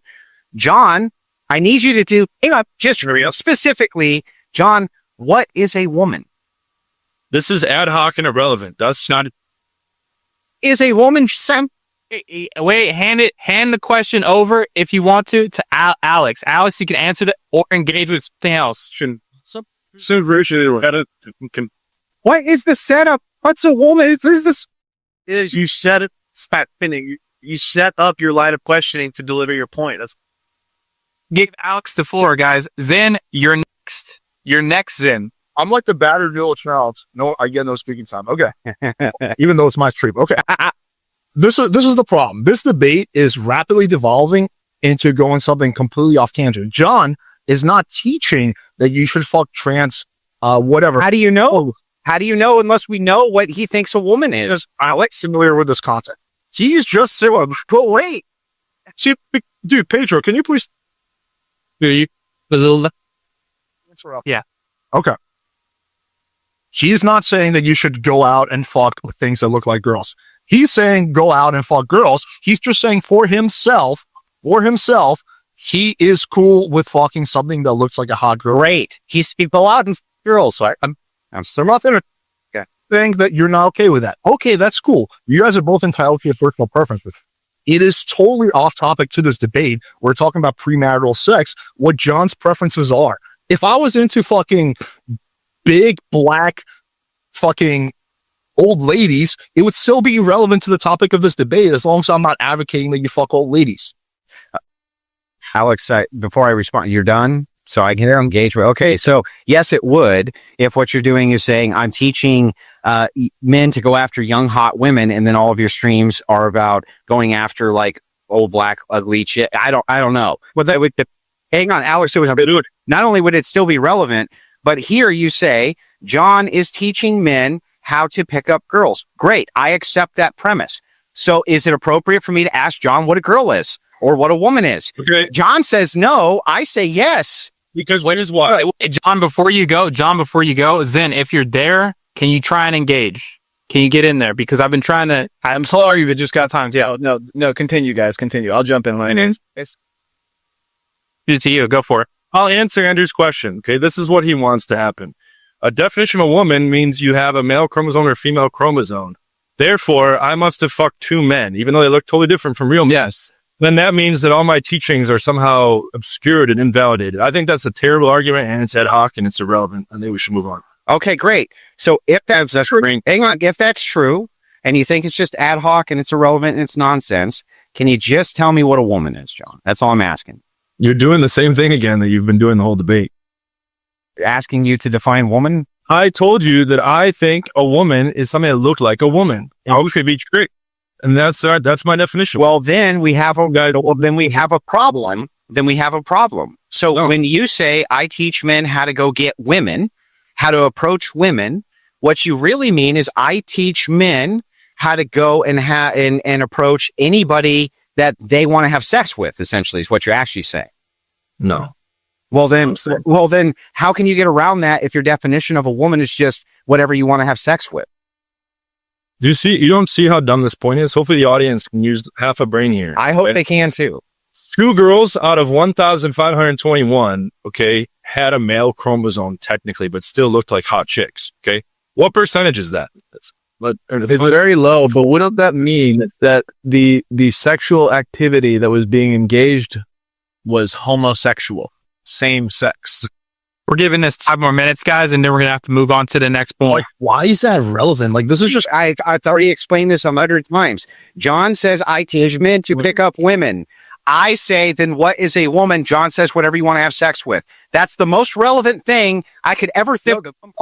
Alex, this has no relevance at all to the discussion. You know it. You're just This feels very relevant. Like, what if somebody took what the 5 of us on this panel interpret a dog to be and called that a woman, and then said, I'm advocating you have him like a woman. I just said looks exactly like a woman. In my example, Josh, listen, you said you're a philosophy major, so you understand the concept of begging the question, correct? yeah, of course. Okay, so when you say I define a woman as something that looks like a woman, you're assuming the definition of woman without actually defining it. You're assuming your conclusion. I'm saying these definitions Begging the question. I'm saying these definitions don't matter because I'm not telling guys to go after men that look like men. If you bang the trans, You're not defining either. You're not defining there or up. Okay, let's say I never banged a transvestite. I know how to answer this now. Let's say I never banged a transvestite. We found out 10 years later that I did by accident. Does that mean the past 10 years of my teachings now are invalidated because I thought I was just teaching women, but whoops. If you are not willing to denounce that, then it would be hypocritical. It would be invalid. Denounce what? Like I'll give you if it came to be that like I was married to what I thought was a woman, and I was engaging in sex with what I thought was a woman, but then it turns out it was a man after a few years or whatever, by whatever means, doesn't matter. And then I said, "Oh shit, I'm having sex with a man. I'm not doing. I'd get divorced. I'd stop." How did you think it was? Then I'd just start to denounce that. It wouldn't invalidate my beliefs now, but if I found out I was married to a man and I continued being married and having sex with that man, then you would just call me gay. It's actually the definition of a man. To me, that's not a man. Well, right. So then I guess we have established that it's very important for you to tell us what a woman is, John. but he's already answered that question. Like, Well, no, he hasn't, because if he did, we would be able to get the link to that he can miss him. I must be gay. No, I'm not even saying that you're gay. I'm just asking you if a woman is. You think I like men? No, well, wait, John, calm down. You think I like Listen. We think you've had sex with men. Yeah, you've had sex with biological men for sure. biological men? Look, I've already answered the point. I'm not questioning this. Why move on? It looked like a hot chick. You could be foolish. It's a matter. Yeah, you're right. so is this evolving into like a criticism of John's sexual choices? it is. criticism of John, and it's a criticism of what John thinks. We're in an argument, Alex. Did you think in the argument that we were going to swap candy with each other, or we were going to guard? So now this play is over. You guys are not moving anywhere on it. I'm going to move the next thing to the next point. I'm going to let Zen Shapiro fill the next question in order to send us to our. I want to stay on this fucking play. What do you mean, Gordon? I'm like, Hey, if you did you sacrifice it and it goes back to the other team, Alex? What is the next point you want to go to? knocker. There we go. Then like get back on balling. That's stonewalling for the other team here, bro. Okay, 1 second, Alex. Then the problem is this. Then you guys are saying the same thing over and over again. No, You got not. No, not you, Andrew. You're not saying the same. I get it. You're making a point, but they're not engaging with that point. So we're not going anywhere on this. We engaged the whole time. No, not really, because the logical conclusion didn't follow from what your answer to what a woman is. It's just more begging the question. It's just more begging the question. It makes no sense. Yes, it's devolving into. But this is not a this is not a de-evolution. It gets right to the heart of what we're saying, Alex. I can literally play this game, and like it's not a game. It's down like your personal life, and be like, "Well, Andrew, are you Brought up my offer. Alex, you already brought up my personal sexual preferences in order to call me a hypocrite at the beginning of the debate. You have you have no ground to stand on for this. It was directly relevant to the And is this, Alex? And I've shown it. I'd already defended this 100 times. The answer to your question, what defines a woman by definition, is not relevant here because you're just going to twist it to say that It's irrelevant when you're talking about attracting women. You have to be able to define women. Yes.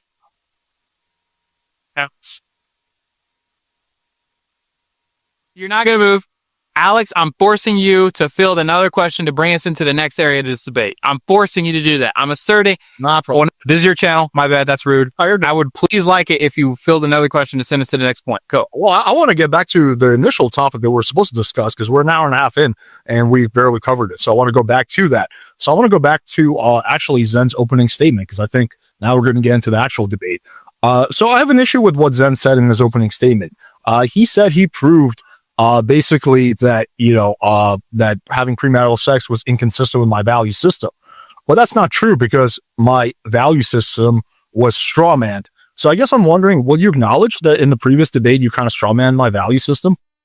Or did you explore that? So the reason I say that is because you claim not to be a consequentialist or that you don't reason things from an outcomes based standard of morality. You say there's something other than like you would say, even if it would save 10 million people, you wouldn't cheat on your girlfriend, whatever.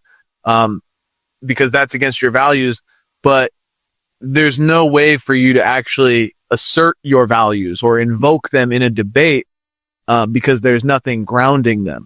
So I don't think I'm strawmanning you when I only appeal to consequences, because that's really the only thing you can invoke in a debate that wouldn't just fall back to like, I have a mental state that says this is good. Like who cares? No, but the problem with that is I'm not a pure consequentialist. Like, for example, How do you ground the non-consequential aspect of your morality? because it goes against my personal values. Which is what? Depends on which thing we're talking about. If we're saying like, hypothetically speaking, if I could, R-word a girl and there would be no consequences and it actually set her on a positive personal development journey that significantly improved your life, would I think it was justified? The answer would still be no. Well, yeah, The problem is, I don't think that the consequence is the only thing to define whether something is right or wrong. I think the inherent action also is part of that equation. Yeah. you have to have it. Yeah, you have to have an answer for the grounding. Like why would it be inherently wrong to do certain things? Because they're not in line with my value system. Right. Okay. So then we were correct. And it's the consequence of things that go against your own personal subjective value system. No, he just, Well, not only that, then to be clear, Alex, what I'm saying is like, even if you say it's not outcomes based, when you say it goes against my values, that's what I said. It's just a mental state that you have that says this thing is bad. But we all in it, in a debate, you can't just invoke like, I have this mental state. Well, I don't have your mental state. You can't make an appeal to that. It's Just not a valid argument, I should say. tell you where I stand on every single issue, but my value system is personal to me and my lived experiences. That's the problem. Your value system is the problem. Your value has to be invented around religion, right? No, because if we are to invoke a Christian moral standard, we're not invoking that just in virtue of like our mental state. We're invoking that universal. Well, that's the right. They would apply to everything. Christianity is G. But that's true. Everything has presuppositions, including that supposition you just made. But you just made a presupposition, John, about our presupposition. Everything's presupposition. The argument again. Why do you not believe in Santa Claus? Zero proof. Why do I not believe in God? Zero proof, and a million other reasons. Okay, you can't say that yours is absolute because you read it in some book. We're not saying that ours is absolute. We're doing an Look at our value systems. Yours came from some book that you believe is a magic guy in the sky. Yeah, no one's denying that though, John. We're saying that in the internal critique, ours is consistent, yours is not. I disagree. Example. Yes, this Well, I've already tried by asking you what a woman is and prove that you're via internal critique that you're inconsistent when it comes to the spitty games of him, bro. Oh, see your style is very obvious. You do the same thing every fucking argument, and I'm gonna make it right up after and make a video showing exactly how shitty you are. All the cope streams. Yeah, that's what they are. But what's not again? This is devolving. Okay, you brought a logic and reason. Let's 1 second, gentlemen. Alex, how I think your initial question put us here. Do you want to move to another question, or do you think this is now off topic again? Well, I think it is getting off topic. We're going back to the same topic as last time, which is John's fucking sexual preferences or whatever, or his definition of a woman. Yeah, it's moderator here. I want to keep it. No, I mean, well, let's give credit to Pedro. He's making the best that he can. But I want to get back to the actual initial argument, which is about having premarital sex. Like, let's get through that, and then we can move on to the next thing if we have time. Okay. So I want to go back to, so maybe then, so I'm not strawmanning you. Maybe you can restate for me your arguments why you think premarital sex is bad. So the reason Andrew and I take premarital sex to be bad is because it doesn't conform to the Christian worldview, which we hold to dogmatically.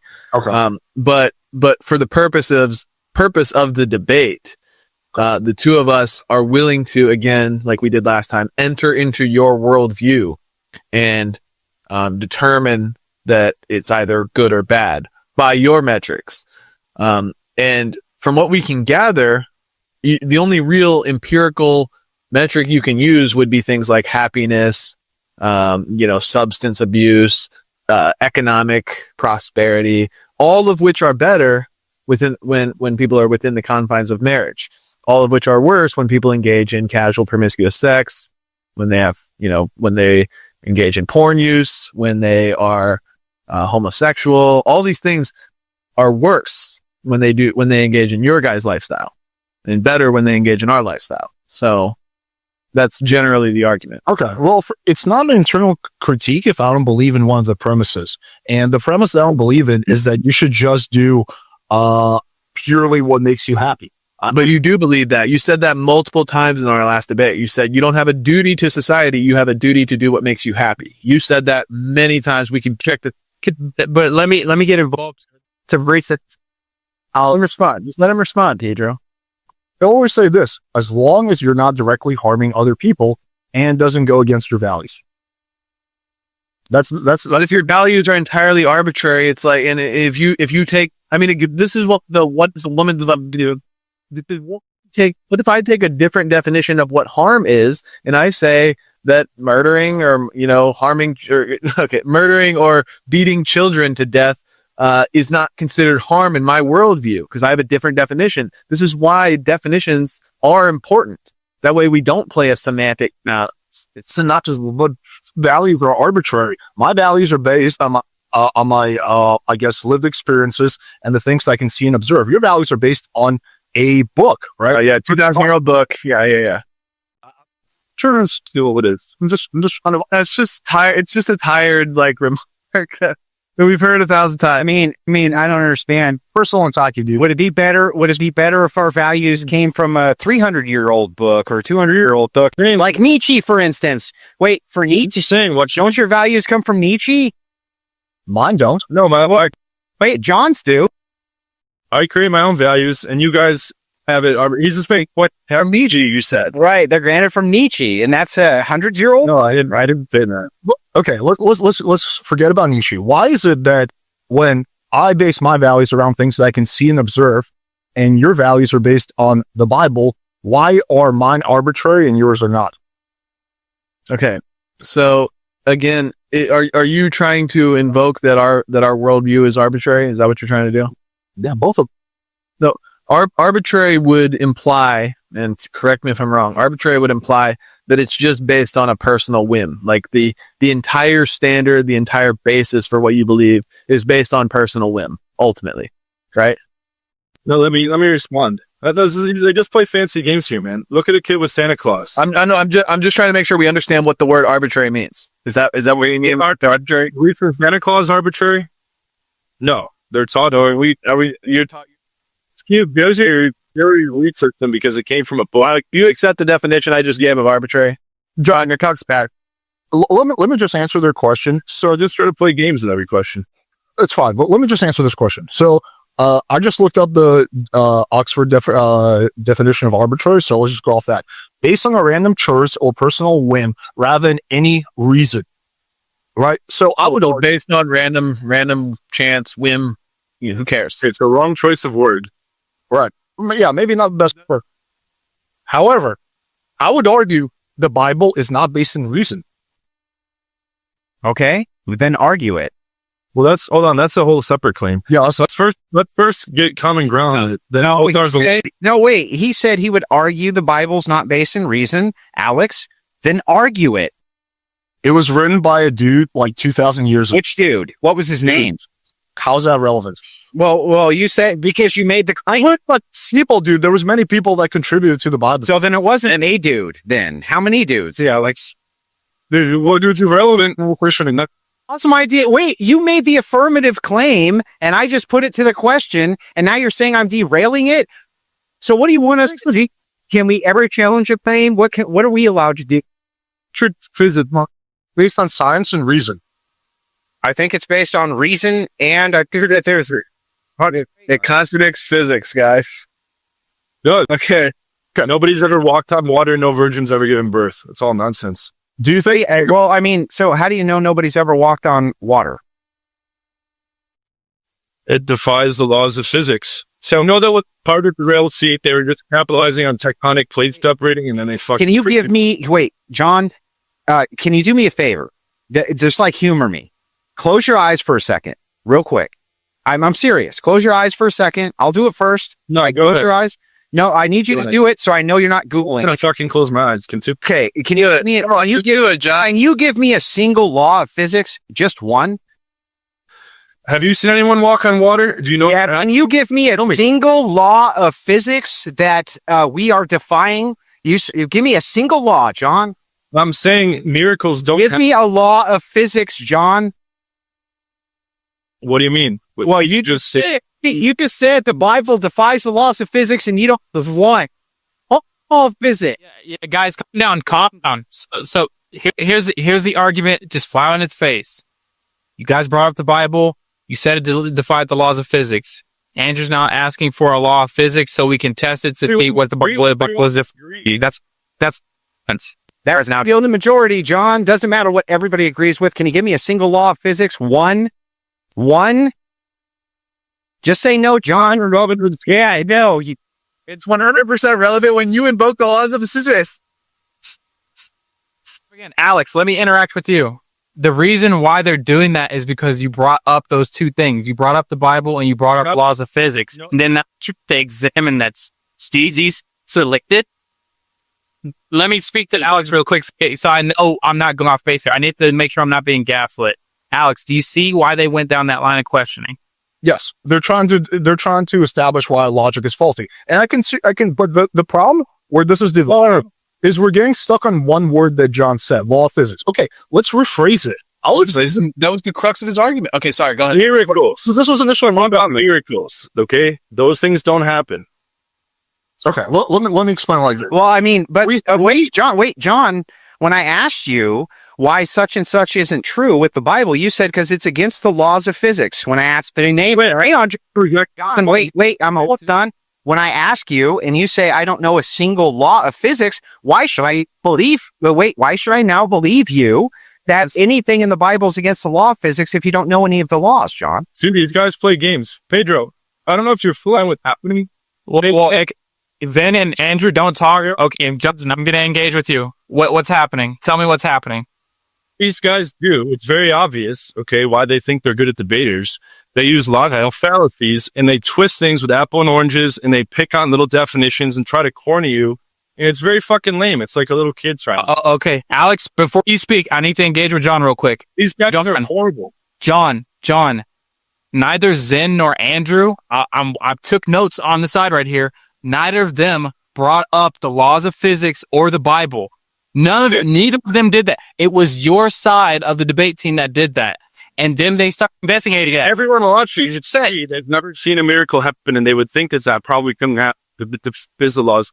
Do you know that they've never seen a law? Anyway, John, how do you know that Andrew, stop. John, stop. Alex, what were you saying? Go. Can I have the floor? Because every time I go down line of questioning, it devolves into Andrew and John arguing. So I'd like to stay on this for at least 5 minutes, and then we can go back to whatever they want to do. Okay.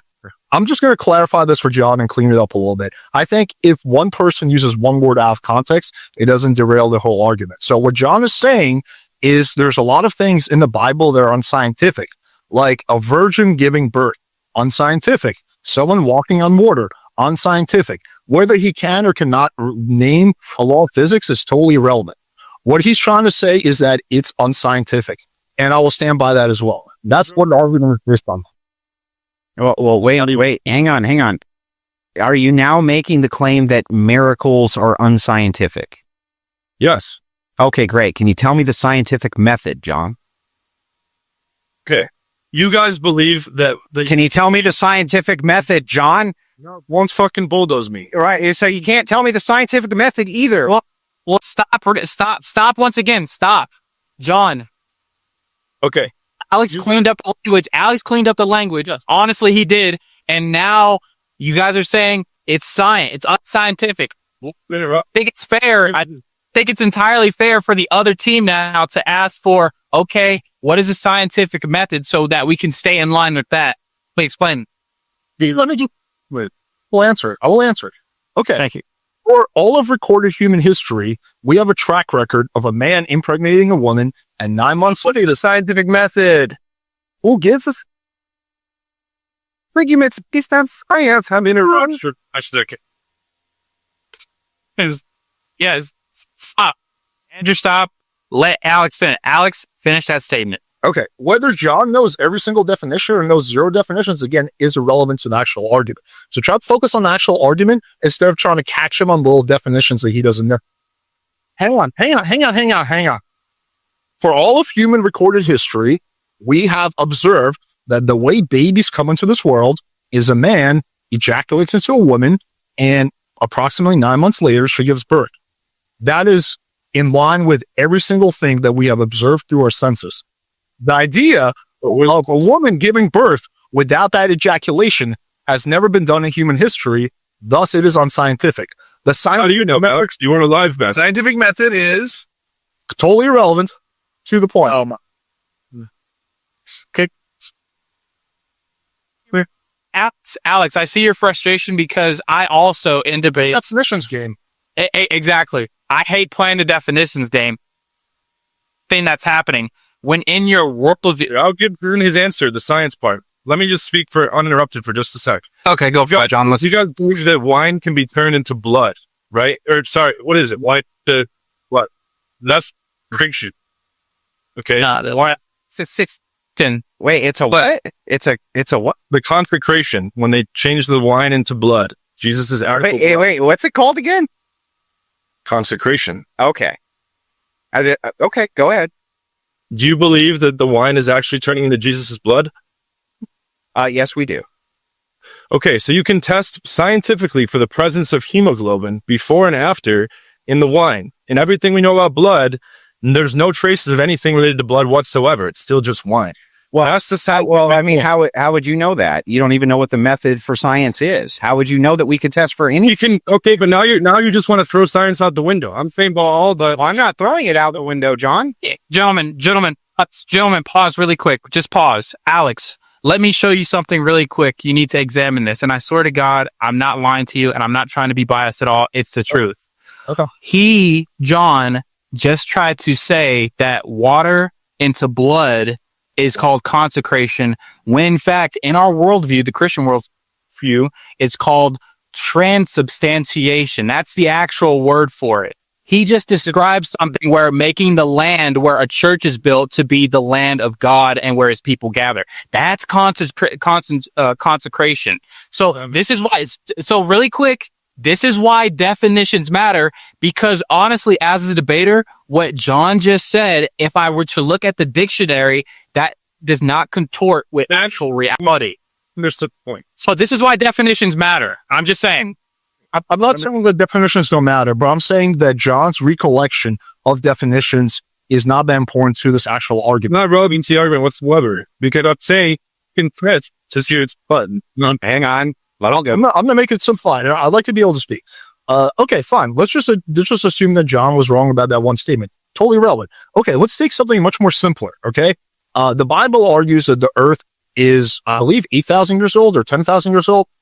Well, let's just say for accuracy point, let's just say I believe it's 6,400 years exactly, just for the sake of this argument. Go ahead. So we have fossil records, again, that scientists overwhelmingly agree on. The Earth is actually something like, I don't know, like fucking over 1 billion years old, basically. It's really fucking old. Way older than this. Now, whether I know exactly how old it is irrelevant to the argument.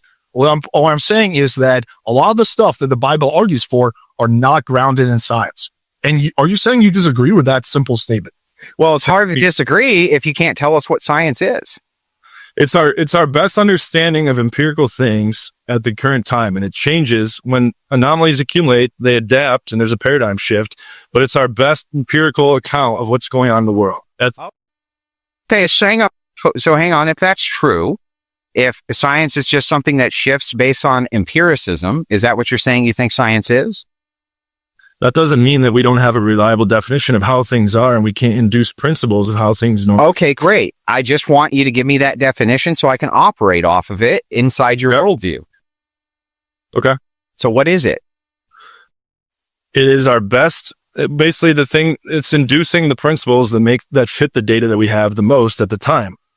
Okay, but we can define what's in blood, in all blood that we've measured. And we can measure wine before and after the fucking magic trick. And after, it's the same. It's not turning into blood. We can define that. Okay, we've never to date seen anyone give birth as a virgin or part water or. Well, it doesn't follow that that's never happened. Okay, let's just quickly follow that. Incredibly unlikely that it's happened. So it's all, we're on the same page, and everyone always agree on this definition. The intellectual and practical activity encompassing a systematic study of the structure and behavior of the physical natural world through observation and experiment. I agree to this definition. Do you guys agree? Does everyone agree? Sure. Okay. Yeah. Cool. Then that should be good to agree with. Coming forward. Yeah. Well, I mean, now we're going to discuss it. Yeah. The thing is, like, what you guys are objecting to, the same critique can be made. Like when you say we've never observed, a virgin birth, therefore it's extremely unlikely, and I'm going to hold to that it hasn't happened. But you guys both invoked evolution at either in this debate or prior, but we've never observed organic life being created from inorganic compounds. Therefore, it's extremely unlikely. So why don't you hold to that that's never happened?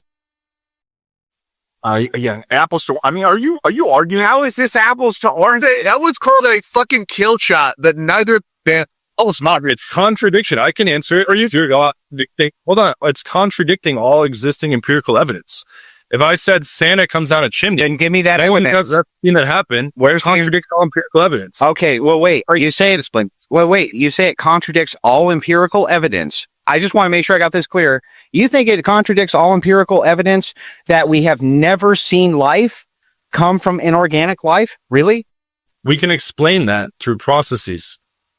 What? Okay, so tell me the process. Read the Blind Watchmaker by Richard Dawkins. He painfully goes through how slight mutations. I've read tons of Dawkins. What would you like to discuss? What would you like to discuss on Dawkins with the single cell organism? What would you like? Actually, an anti. Okay, how does this bring it back to the ready premarital sex? I mean, how can we actually? Andrew, hang on. I'd like to ask this question. I've asked it several times. I haven't gotten an answer to it. I would like a clear answer to this question, and then the conversation could stem from there.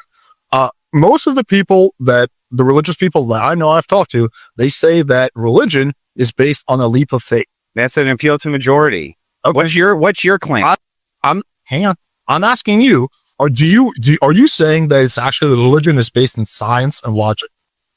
Well, it's definitely based in logic and reason. Yes. And the science is just supplementary to it. It's just a faculty that we use to describe. Yeah, science is a logical process. So do you think that religion does not contradict science at all? It depends on the religion.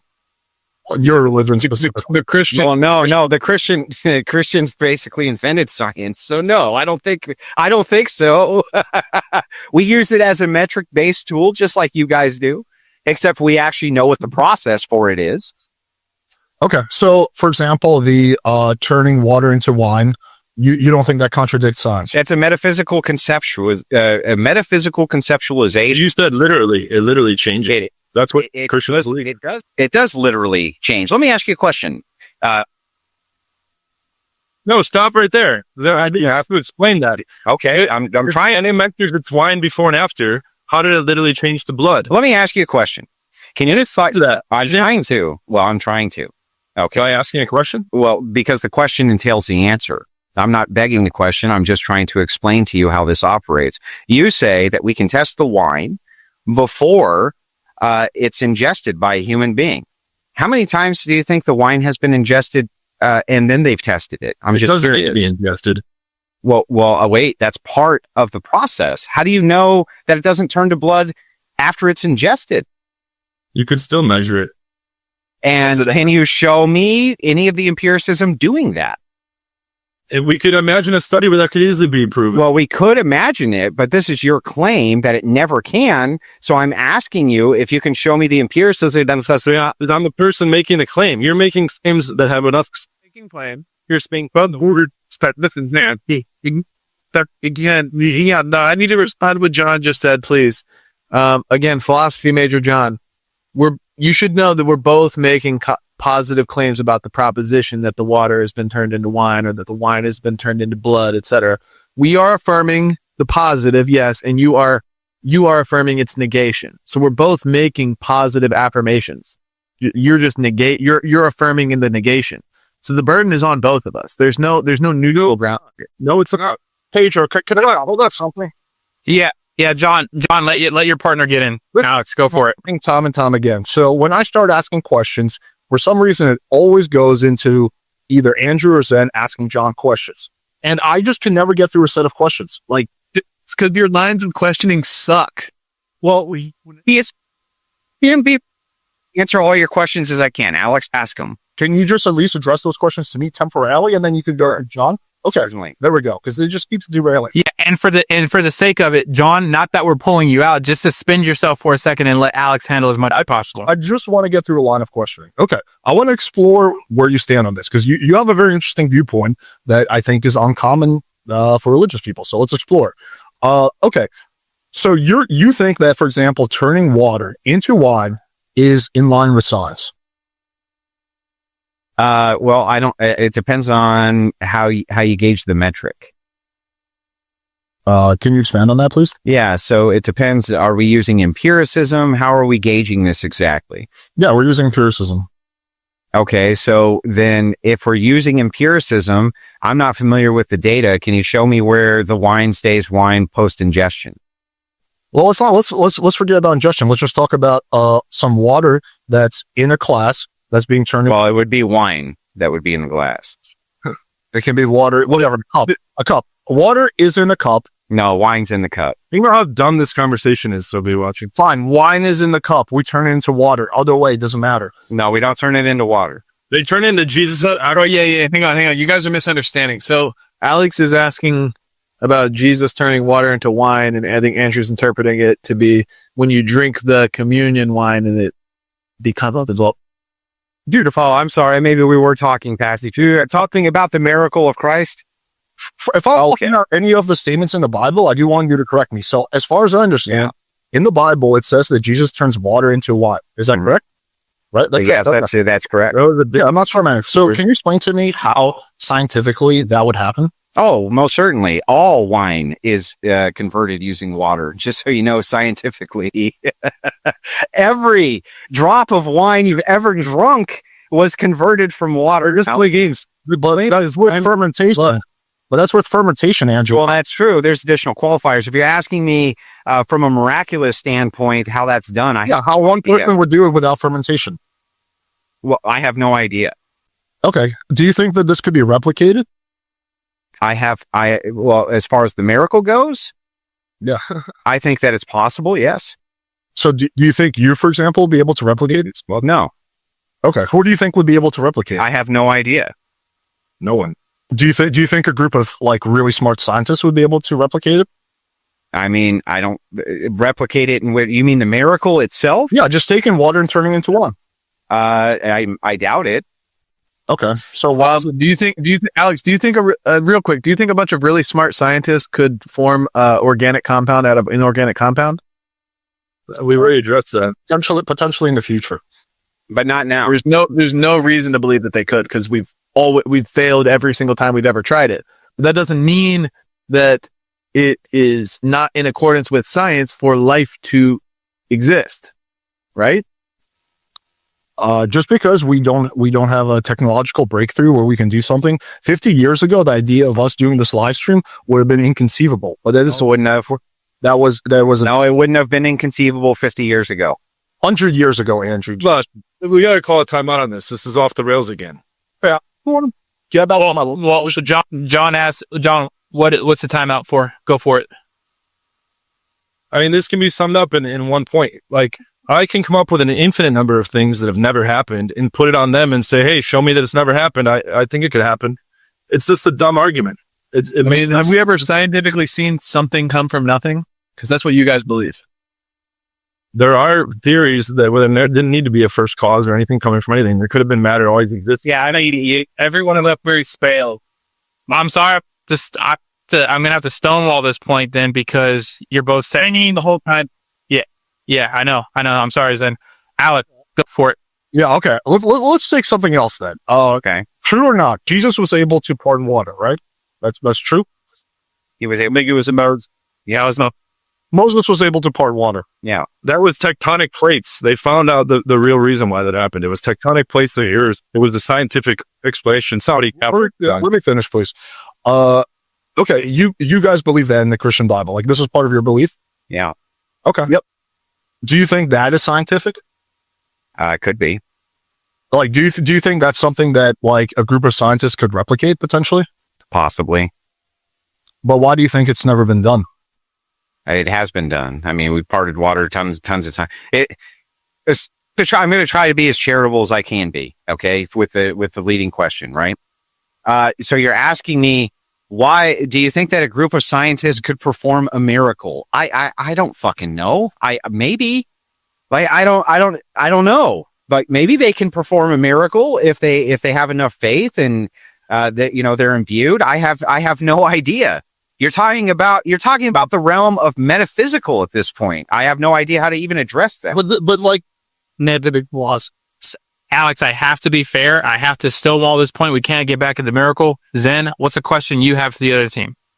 Can I just make one? Do you object in principle to things being irreplicable by science? Do I object in principle to things being irreplicable? Can you explain that? No. No, if something cannot be replicated by science, do you object to it in principle? No. Okay, then your objection is invalid by your own lights here. Well, let me read. Let it go, guys. I will be concise. To clarify the point here, you're objecting to Moses parting the Red Sea, Jesus turning water into wine, drinking the wine and it becoming blood. You're objecting to all of those things because we can't replicate them through science. That's your only objection, but you say you don't object to that in principle. Fake. That's what I'm objecting them to. They're unscientific. Means they can't be replicated by science. That's what you're saying, but you don't object to that in principle. They go against Special pleading. This is called special pleading. they go against like every single thing that we can observe through our senses. No. Yeah. Because we've Wait, alive for a very long period of time. And we've never Wait a second. observed someone parting water, which is totally different than fucking Who's we? conditions of evolution. Wait. Clearly, many people saw that. So who's we? You? Who are these guys that are last 2,000 years ago? You don't know any of these people. You don't know anything about them. Well, I mean, but the thing is that when you say this collective we, I don't know who you're addressing. Who's we? Every single person that will turn game. Well, these aren't word games. This is important. Every You tell me, John. I need you to tell me, John, how am I allowed to challenge your claims? What's the appropriate way to challenge any of your claims? Am I even allowed to, or do I just need to sit here? You can question anything as long as you don't fucking fight dirty, which you've been doing the whole time. How am I fighting dirty? Tell me how to challenge your claim. Tell me the right way. Okay, let me explain for the audience, but I can't be interrupted this time because it always gets blocked off. Okay. You guys are the ones claiming that all these things have happened that nobody's seen. And Zen's counter argument is that, well, don't you agree there's things that science hasn't figured out yet? Yes, of course. But that doesn't mean that we can come up with infinite possibilities of things that contradict all the best information we have empirically now to say that those things, have any kind of probability of happening in the past. I can create an infinite number of claims. I can say I climbed a golden mountain yesterday and an angel in the dream yesterday told me to do such and such. You can't verify those things. Those are metaphysical claims. And you can claim that something came from nothing, and you can't verify that. I already explained that one. Yeah, but this is the whole problem, right? It's becoming circular. No, it's not a problem. It's not. We're grounded in reality. You're grounded in free. Well, so wait, what is grounded in? Wait. How do you know what reality is to ground yourself in it, John? That's a good question. All we can go off of is what we can induce based on what we see. It's not all we can go. Beyond that, we can come up with an infinite number of things that we can believe in that have no basis whatsoever. Where did you come up with the idea that that's all we can go off of? Okay, again, this is Can you guys this all into and to pick up artistry and premarital sex being good or bad? Yeah. How do we pull that back in? John, can you answer that? Can I answer Zen's and Andrew's question? I can pull it back and explain it very simply. Yeah. Go for it, Alex. Okay, fine. Let's take something like a virgin giving birth. We have a whole bunch of empirical evidence where we've seen women give birth, right? We have a whole track record of women giving birth. And every single time, the way it's worked is that a man ejaculates inside a woman. No, that's a lie. That's a lie. So, Alex, Stop, Andrew, don't cut him off just yet. I need to see where he pulls this all back to premarital sex good and pickup artistry good. Keep going, Alex. Well, I was just going to bring it back to religion because I was going to answer their point. Because they're basically using, well, you guys can't prove evolution, so therefore that we shouldn't have to prove our thing. So that's what I'm trying to say. That's why I'm trying to use something different. I'm trying to use, Alex for giving birth. Alex, hang on. I'd like to finish my point. Okay. Thank you. So we have a whole bunch of data that shows that the way a woman gives birth is when a guy ejaculates inside him. Generally speaking, I know there's been like some fucking eggs that have been fermented, blah, blah. Are they still virgins then? Hang on. Generally speaking, that's how it works. You're making a claim of the opposite. You're saying that, well, actually, the way a woman can also give birth is through a miracle without the man ejaculating inside the woman. And I don't know how you can say that's scientific because it goes against every single thing that we observe throughout human history. But it doesn't. I don't even know what you're talking about. Let me ask you a question. No idea what you're talking about. Well, wait. I need to understand this. If a woman is a virgin and is artificially inseminated, can she get pregnant? Exceptions don't make the rule. I'm going to ask you one more time. Playing the game again. Well, I don't know why you guys do you know how to say the word yes? Is the word fucking yes impossible for you to say? Yeah, yes. But there was no artificial insemination back then. Again, that's another claim. That's another claim, right? There's no artificial insemination back then. How do you know there was no artificial insemination back? How do you know that it? How do you know they didn't have a ceramic basement? Like all these things. Guys, really quick. How does now this all relate back to premarital sex, good or bad? Pickup artistry, good or bad? I need to say this. The point that we're getting at, the point that I would like to hammer here is that the critiques that you guys are applying to us apply to you guys as well and what you believe in dogmatically. Critiques that we actually apply to you guys do not apply to our worldview. We're consistent in ours. You guys are not consistent in yours. Everything you guys are critiquing our worldview for, the same critiques apply to you. Oh, you can't see virgin veritable. You can't see abiogenesis. Oh, you can't see water to wine. You can't see something from nothing. Hold on. We're talking about probabilities, though. You understand how low the probability is for 100 amino chains to develop in one sequence and turn into what we deem to be an organic compound? It's like 1 in a trillion zeros, dude. We talk about probabilities. You're talking about rolling the dice 50 billion times in a row. That's how unlikely your worldview is. Let me address that. Okay, I'm using a different example to counter your point. We're talking about the Virgin Mary giving birth, right? We need stage learning. Andrew is kind of going the artificial insemination route, which is interesting. I know I wasn't. I was just simply telling you that you were incorrect in what you're saying. That virginity can be intact with pregnancy by your own metric. That's a little. Again, you're trying to like catch me on like a little technicality. You understand? It's not technical. These are important critiques, man. You're not being good faith right now. Be good faith. You understand the point I'm getting. Maybe you don't, but I'm assuming you're smart enough to understand the point I'm getting at. And the point I'm getting at is the idea of a virgin giving birth goes against every single empirical thing that we've observed throughout human history. This is so Alex, to respond to that, this is my whole opinion, though. This is my whole problem with this, right? Is that when you say things like virgins can't give birth, right? Ability. When you say things like this, right, it's appropriate for me to challenge these things within the metric of your worldview. Would you agree that that's true? But exceptions don't make the rule, Andrew. Okay. Why do you just refuse to how was that a loaded question too? No, it wasn't a loaded question. Okay, so then can you just say yes, it's okay for you to challenge it? But it's pointless to this discussion. Yeah, I guess you can technically challenge it. But again, if you can prove to me an exception, I agree with you that, right. Yeah. But if we challenge these things there, they never come up. We challenge these things and then we come up with the proper definition that both of us agree to, then we can get to the next part. Andrew. Yeah, I disagree. When you make a claim from an empirical standpoint, isn't it true X?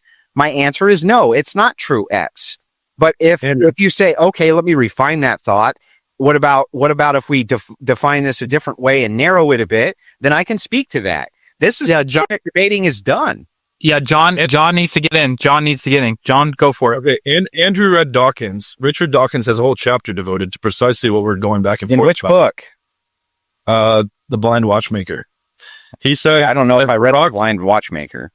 He said that it refutes creationism, or so he says. Basically, he's like in that book, he says a rock statue can move. It has a probability of moving, right? It's just very, very, very low. Yep. So like what you guys are contesting is the possibility, just in theory, that someone could have given a virgin birth. Okay. But you're not looking at the fact that it defies all empirical science and therefore has incredibly low probability, actually zero, close to zero. Okay, so let me answer to your critique. We're not talking about, can you imagine one moment, gentlemen. Okay. Gentlemen, one moment. Let me ask this to make an observation. Both of you agreed to a definition called science that Alex brought up earlier, and both of your worldviews are saying, yes, there are things that science cannot replicate, but we both, in fact, say happened. For John and Alex, it's matter coming into reality out of nothing. For Zen and Andrew, it's the water to wine. Well, no, it's the same thing. It's matter coming into reality. But that aside, let me answer to this critique because I think it's a fair critique. I've often said that there is a probability that somebody could jump off of a building, turn into a balloon and float off. You would agree that that's true, right? Yeah. Just the probability is like extremely low. We would both agree that that's true. Yeah, but you're banking on these extreme unlikely scenarios. Well, a statue moving is not an extreme unlikely scenario that you brought up. It is. Okay, well then why is my critique suddenly out of bounds when that was your example? Because that was my point, saying that anything can happen. You guys are saying, Yeah, and I'm answering to your point. okay, but that means everything in an infinite matter could have happened. Well, how do you know? I never finished my point. I was just agreeing with you in principle that it is true that you can have these kind of infinitesimal possibilities, but still say that they're possibilities, but they become so absurd as to be rejected. Can we agree that that's true? Based on our framework of metaphysics and the nature of truth and reality, yes. Okay, so if we can agree to that, and I think both sides can, suddenly we're coming to a place where we can have an actual debate. Why is that so fucking problematic? I don't get that. It's not. Okay, continue. Okay, great. So let's talk about probability then. Your critique of us is creationism and the world's age and this type of thing. And we're prepared to have that debate if that's the debate that you guys want to have. Absolutely happy to do so. If we're just going to go off of mathematical probability, we're happy to do it if that's how we're going to define that. Okay. Okay. So do you want to do that then? I mean, I think we should, again, like this is turning into a completely different debate. I think we should keep it on topic. Okay, yeah. This whole thing started because I was making the point that I think religion is unscientific. Okay, you guys think it is scientific. That's interesting. Not many people claim that, but okay, we can move on from that. That's fine. We can return back to the initial point. Wait, that wasn't our claim. No, Andrew, don't interrupt. Just see his next question. Look, go back in. We just have to correct errors. We're saying that science is in accordance with religion, with our religion, and that it doesn't contradict it. That's what we're saying. Okay. But anyway, Let's not dive back into that. That is a fair defense. Let's not dive back into it. Okay, couldn't disagree with that more, but okay. Well, we can move on.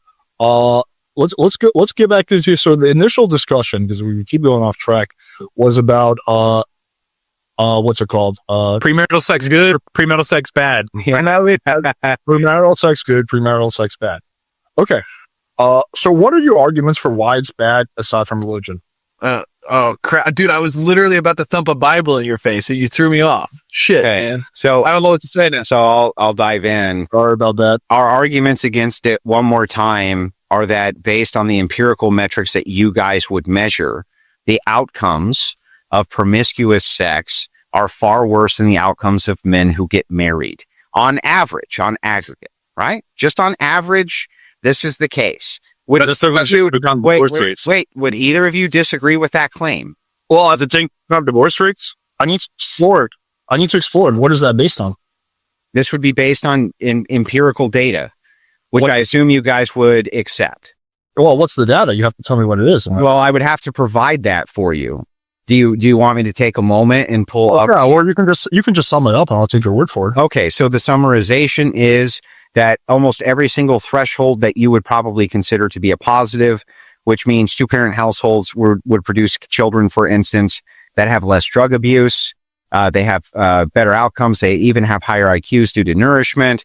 Almost every single definitive metric that you can come up with is superior in a two-person household with a mom and a dad.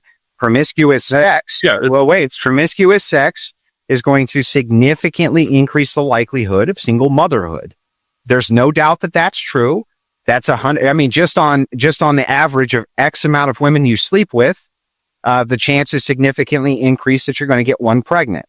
There's just no doubt that this is true, unless you guys want to say that that's not true. Oh, for me, it's not to have a vasectomy. Sure, most people, but if you get a vasectomy, it's not true. Well, okay, but it's true for most people. Yeah. And so when I make these arguments based on averages, do you think I mean most people? I don't know. Yeah. Well, yes. He answered yes. He does. The answer is yes. So we are talking about most people. Thank you, Alex. So do you have an argument against what I'm saying? Because John affirmed that all these outcomes are better. The chances do increase if you have promiscuous sex, and we're talking about the outcomes for society. Okay. Yeah, I do. So I want to clarify a little bit. I'll promise you I'm not doctoring. So this is based on the study that I think you brought up on the first debate that suggests that married people are happier. What about if your goal is not to have kids? Like what if you're not trying to have kids? Would you say, well, I would say if your goal is not to have children, you might have something there, but the problem that you have is on average, most people do want to have children. So once again, I think that the argument kind of falls flat. Right. But couldn't I just argue that my channel was designed for people who are not trying to have children? Well, how do you know? You never really know anything. Like this extreme skepticism is not going to work. Well, that's not even extreme skepticism. If you just make the affirmative claim, this is what I'm doing, this is what most people in the channel believe, I'm just asking how you know that that's. Well, I wasn't actually making that statement. I was just asking a hypothetical. What if? I'm not actually making that claim. Okay, so hypothetically, what if most people on your channel didn't believe that and they only wanted to not ever have children and that's why they're following your advice? Did I get that right? Yeah. Okay, well then I guess in that case, I would say, I don't know, I may not say anything to it, but I just reject the claim as being absurd. Okay, because then you would have no moral issue with it. No, I would still have a moral issue with it. I just wouldn't, at least within your framework, I would consider it consistent. That's all. Okay. Can I make sure I'm understanding correctly? Just repeating it back to you what I think you said. Not responding yet, just to make sure I'm following the point you're making. So you're saying that by people having multiple sex partners, that's going to increase the likelihood of single motherhood? Well, not just single motherhood. It'll increase the likelihood of STDs. It'll increase the likelihood of all sorts of negative outcomes. And divorce. I mean, you guys would agree undeniably, because you'll probably get around STDs with like, I don't know, condoms and like be careful and stuff. And like, they're treatable, but you guys would agree undeniably that divorce is a bad outcome, right? It's bad. Sure. Yeah. Right. For whatever your reason is. Every study ever conducted affirms that the lowest divorce rate is among those who have had zero sexual partners before divorce. So those who remain virgins up to marriage, those who remain virgins up until marriage are the least likely to divorce out of any other. They're not going to find another partner. What's that? So that's because they're scared they're not going to find another partner. Well, in this reason, it doesn't matter though. You agree that the metric, like whatever your cope response is, you agree that the metric of divorce is bad and remaining a virgin up until marriage is the least likely to end in divorce. So by your metric, that would be good. Okay. Let me use your guys' system back as a response. Most people that are waiting until marriage are religious, and most people that get married that are religious don't want to get divorced because they'll be going to hell. And that's the most severe penalty. You're the man, John. I love you, John. You're the greatest ever. That's our whole point. Our whole point is that you agree with us that the metrics via Christianity are going to produce better outcomes for people by every single observable and empirical metric that you can possibly come up with. I reject that premise. Well, then tell me the empirical metric that you reject. Which outcome do you think's not superior? Okay, sure. Okay. I don't believe this is what it comes down to. I don't believe that it is your job as an individual to do what is best for the whole, which is why. That's not what I asked you. I asked you what empirical metric do you think is. Look, let it finish and then refute it. Yeah, before it. My response, which is why I personally never joined the military or anything like that, or I don't really volunteer much. Anyway, by what metric? I think it comes down to what makes you happy as a person. Now, I trust. Hang on. But why is that a good metric? Hang on. You said earlier it's not about personal happiness, by the way. I just want to remind you. Could I just like through a statement? Guys, let it finish. Yeah. Okay. I think as a person, you should do what makes you happy as long as it's in line with your values, right? So, I think that there's absolutely nothing wrong with having premarital sex if that's what makes you happy. If marriage is what makes you happy, then by all means get married. But I trust the people who watch my channel to have some level of self-awareness and to understand what they want from their life. So that's a difference. I treat them as adults who are capable of deciding what's best for themselves, and I give them the tool to do that. Now, by what exactly is your question? By what metric is that? Well, so no, my question to you multiple times was if by every empirical metric, which in this case, I think the empirical metric would basically be self-reporting. There's really no other way that you could gather that data. I don't think anyway. Maybe there has been targeted studies on that. But even from self-reported data, that's at least somewhat reliable as a metric. All of these metrics are superior for people who wait. We know that the divorce rate's way down for people who stay virgins, for instance. We know that they're going to stay married a lot longer. We know that if you're a Christian, you're less likely to get divorced. We went over those stats before. By every single metric, the outcomes for the people are better. Your response to this is those statistics don't take into account all the people that are fearing hell that are staying together. Yeah, but I'm not convinced what John's trying to say and what I'm trying to say. Doesn't matter what they're fearing, what right. We're just looking at the outcome. Hang on. I'm not convinced that that's a causation instead of a correlation. You'd have to prove to me. Well, but it's a causation thing. Yeah. So Alex said, but that's fair enough. But I just need you to understand that everything you can source as a causation is going to be a correlation. Everything, literally. No, you can show me data that's all data is correlatory. All data is correlatory. especially in your materialist worldview. Like, somebody could punch somebody else in the face and you could say that the bruise on their cheek is just correlatory to the fist, not actually caused. Maybe you're this bad idea. Really not. This is exactly what John brought up earlier with just statue statistically being able to move, right? We're saying that all truth claims that you make that are scientific are going to be correlatory when it comes to this type of data gather. You're saying the counter argument that with causation doesn't imply correlation is let's let Alex get in. Alex, get in there. when they look at like something, meditation scientifically proven to increase your overall well-being. When they look at stuff like that, they basically measure the person's brain activity before and after like certain meditation sessions. Yeah. So that is a direct causation. No, so that's a correlation. They're saying we correlate this thing happening here with what your self-report is. We don't know still for sure that that's causation. We just assume that it's causation.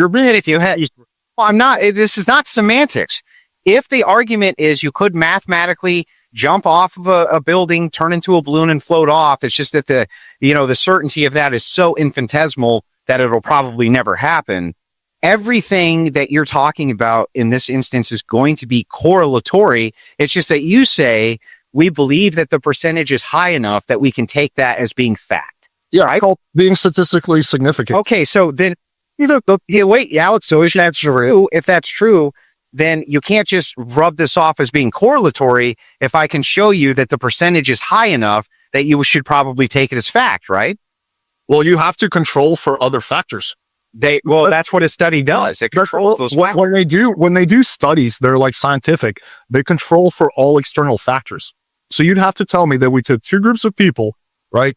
Like 100 guys and 100 guys who come from every single metric being the same. They both had like, I don't know, a body count of 10. They got married and some didn't. That the guys who had a 10 body count, who got married were on average happier. Like, you'd have to show me something like that so that I know it's not quite. You already have that.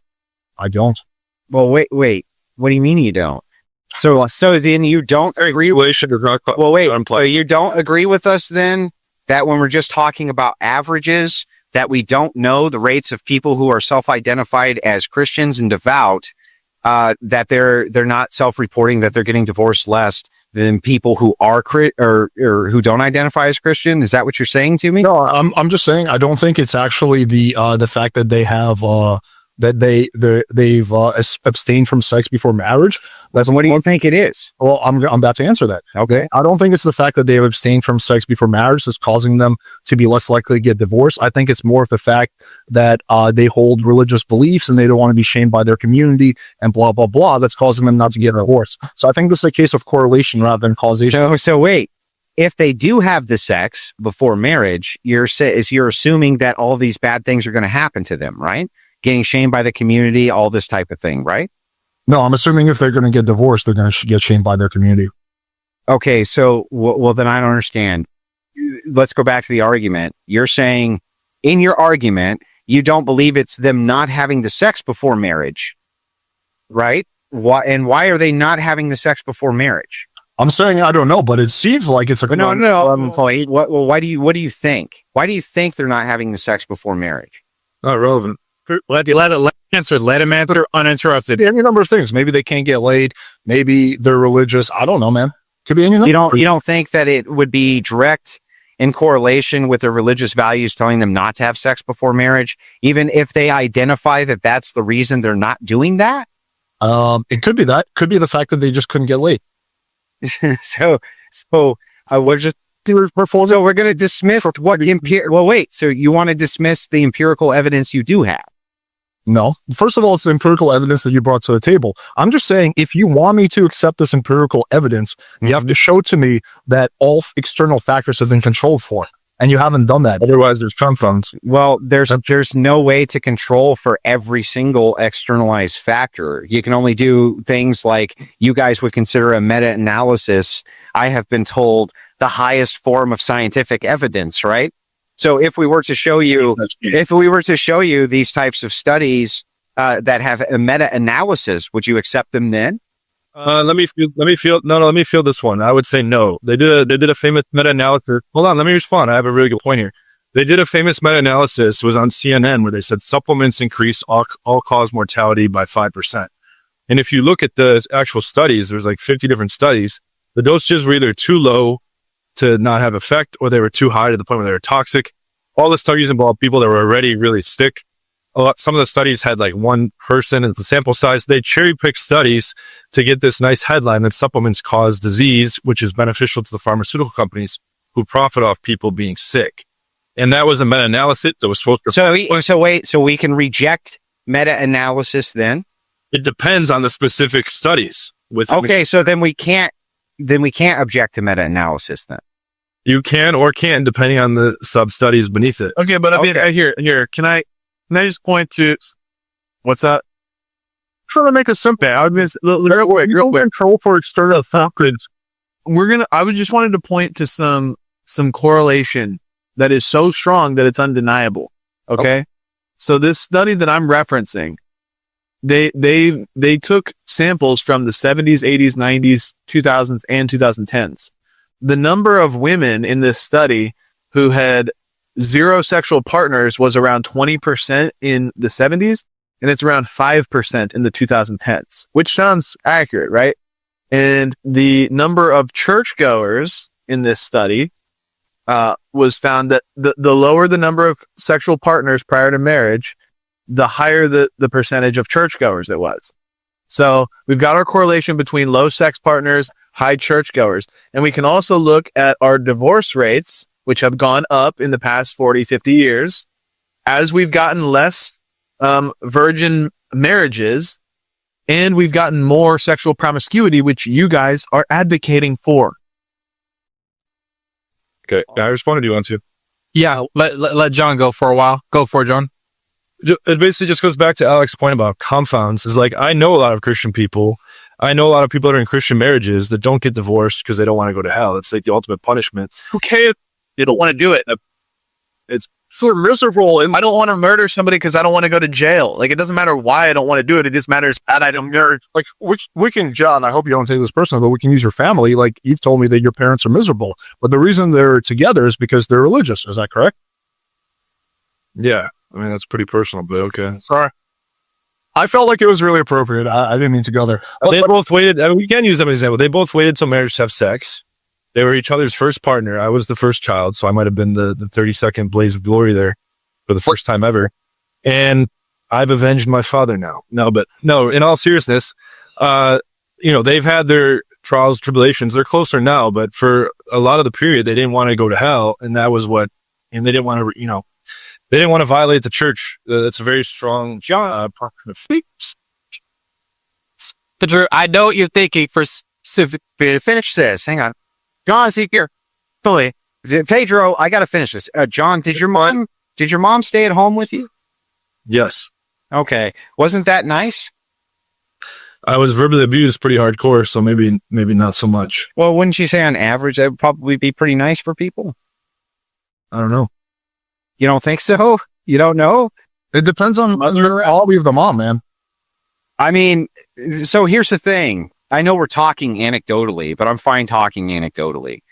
I don't believe you when you say to me, you don't know that most children would probably do pretty well having their mom stay at home and raise them. You really think that they wouldn't do well or better? No, it's probably, I can concede that probably. Yes. Yeah. So if you can concede that and the probability is good, then your parents staying together for religious purposes and having your mom stay at home to raise you, at least potentially on average, would have produced normally a much better outcome for you. And maybe it even did compared to what might have happened if your parents had split because they said screw Christianity and split up. You would agree that the outcome for you was It's not good for marriage in general. This is Bring it back to my family, for example. My parents, were really great, but they were miserable together and they stayed together for a very long time. Now that they're separated, they're both a lot happier. Did your mom stay at home with you? No, she worked. She worked. So, I mean, in that instance, it's in some ways it can even be counterproductive. I do concede that that's true, but generally speaking, Alex, wouldn't you concede to my point that generally speaking, if your mom had stayed at home with you, the outcome for you probably would have been even better than it is right now? Yeah, I'll concede that, but that's because my mom is really nice and friendly. And so this is what we advocate. This is what we're advocating for. And you guys kind of just concede that these are true at them. an argument for marriage. Am I wrong? We're arguing for different things. The argument now, The marriage produces the foundation for the husband to work and the mom stay at home. You would agree that that's true. right, but we're talking about two different things, Andrew. And You're making an argument for marriage. I think you agree. making an argument. You made an argument earlier for why divorce is bad. I'm saying that divorce is not always bad. Sometimes divorce is good. Well, we don't say that divorce is always bad. Even if we got rid of no-fault divorce, which we advocate for, we would still want to put in provisions for women who are being abused horribly or horrifically. And by the way, just so you guys know, those provisions have always been in place. You could always get divorced. You just had to provide grounds for being divorced. That's all. That's all we advocate for, is that you have proper grounds. Otherwise, what happens right now, you realize which sex do you guys think initiates the most amount of divorces? Yeah, obviously women. Everyone knows. Obviously women, right? And at the college level, it's like 90% or something absurd. So what we want to do is even the playing field a bit and say, if you're going to get a divorce, come to the court and have an actual reason for the divorce other than I want to go blow my neighbor, right? Yeah, I'm not opposed to that. I think all five of us on the screen would agree with that. Right. Going back to what I was saying earlier, the problem is when you make blanket statements, when you say things like, "Oh, well, marriage makes people happier, therefore, you guys are." No, we're going because it's not a blanket statement, because if we say on average and you agree on average, then there's no blanket there. We're agreeing to the terms of average outcomes. That's it. We have no other metric to go by other than average outcomes, and then intuition and intuitive reasoning. The intuitive reasoning matches up with what we see with outcomes. So why wouldn't we believe it's true? Well, first of all, I'm not convinced that on average, marriage makes people happier. I will acknowledge that in the study, I'm just going to take it in good faith that, you're telling it like it is, that there's some kind of correlation there, but I don't know if that's a causation there. Meaning, I don't know if it's actually getting married that makes you happier, or the kind of people that want to get married will also have other things going for them. We've already been through this. Dude. You see that point? Can he let him finish? Yeah. Let him finish then, and then refute it. Yeah, Go for it. just let me finish, bro, and then you can refute me. That there's other factors that are going for these people that are making them happy. Like maybe all these people have very stable jobs, they're not into drug use or whatever, and that's what's actually creating them happiness. So it's correlation. Marriage. Yeah, that's all correlated, and we're accounting for the correlation and saying that being married actually reduces those harm factors you're talking about. But Okay. Before you respond, John, we're going to start wrapping it up because it's been 2 hours and 30 minutes. And I know Zen and Andrew are running on Eastern Standard Time. So it's like 12 or 1 a.m. in the morning where they are, and they got work tomorrow. So we'll let you get the last word on this, John. No responses. John gets the last word, and then we're going to go to Alex for closing statements. Oh yeah, I had in my notes what their defense is about church molesting kids, all the molestation and all that nonsense. And the Crusades have caused more deaths than all the wars combined. I'd love to answer to both of those points. Look, Pedro, let's let them answer because I think this is really. I'll answer to the first one. Yeah, we obviously disavow church pedophilia, but the same critique could be brought tenfold to the public school system, where Correct. there's The public school system has probably the highest predatory rate that you could possibly imagine. And the reason for that, I think both of you guys would probably agree. Well, because predators go where children are. You would agree with that, right? Yeah. Yeah, that's not. You guys are supposed to be the holiest of people on earth and in touch with God and to say. I'm sorry. Since most people self-identify as being Christian, don't you think that most people in public schools are Christians? I mean, there's a term versus how people are living their lives. Most people don't. I agree. Right. I agree. So since we can agree that that's true, we would say that those people, how they identify and how they're living their life are two completely different things. And we completely disavow those people, consider them scum, want them run out of the church, want nothing to do with them. But we're also not Catholic, so that you understand, John, the way that you were brought up, it's those people doing all the kid diddling. Just so you know, not our people. We're not doing the kids. Will you clarify what you guys are? So Andrew is an Orthodox. I mean, I guess I'm an Orthodox inquirer. I don't know if you would call me a catechumen or whatever, but we're Orthodox Christians. Okay. And That means that Mary had sex with her brothers or something. What is it? For life. no idea what you're talking about. But that would be blasphemy to the Theotokos, just so you know. So no, We absolutely. believe in an ever Virgin Mary. Not to derail, but yeah, Orthodoxy is distinct from what you deem to be called Catholicism, Roman Catholicism, who were the ones that actually enacted the Crusades, which you mentioned. That doesn't apply to us either. Okay. So, Okay. Fair enough. Yes.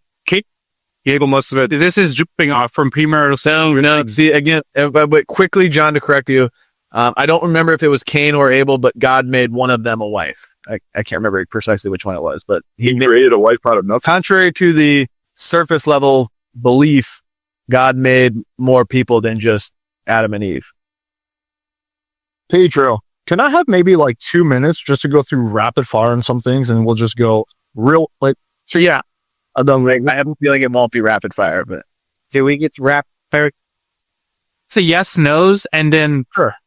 Go ahead. You can do that to me.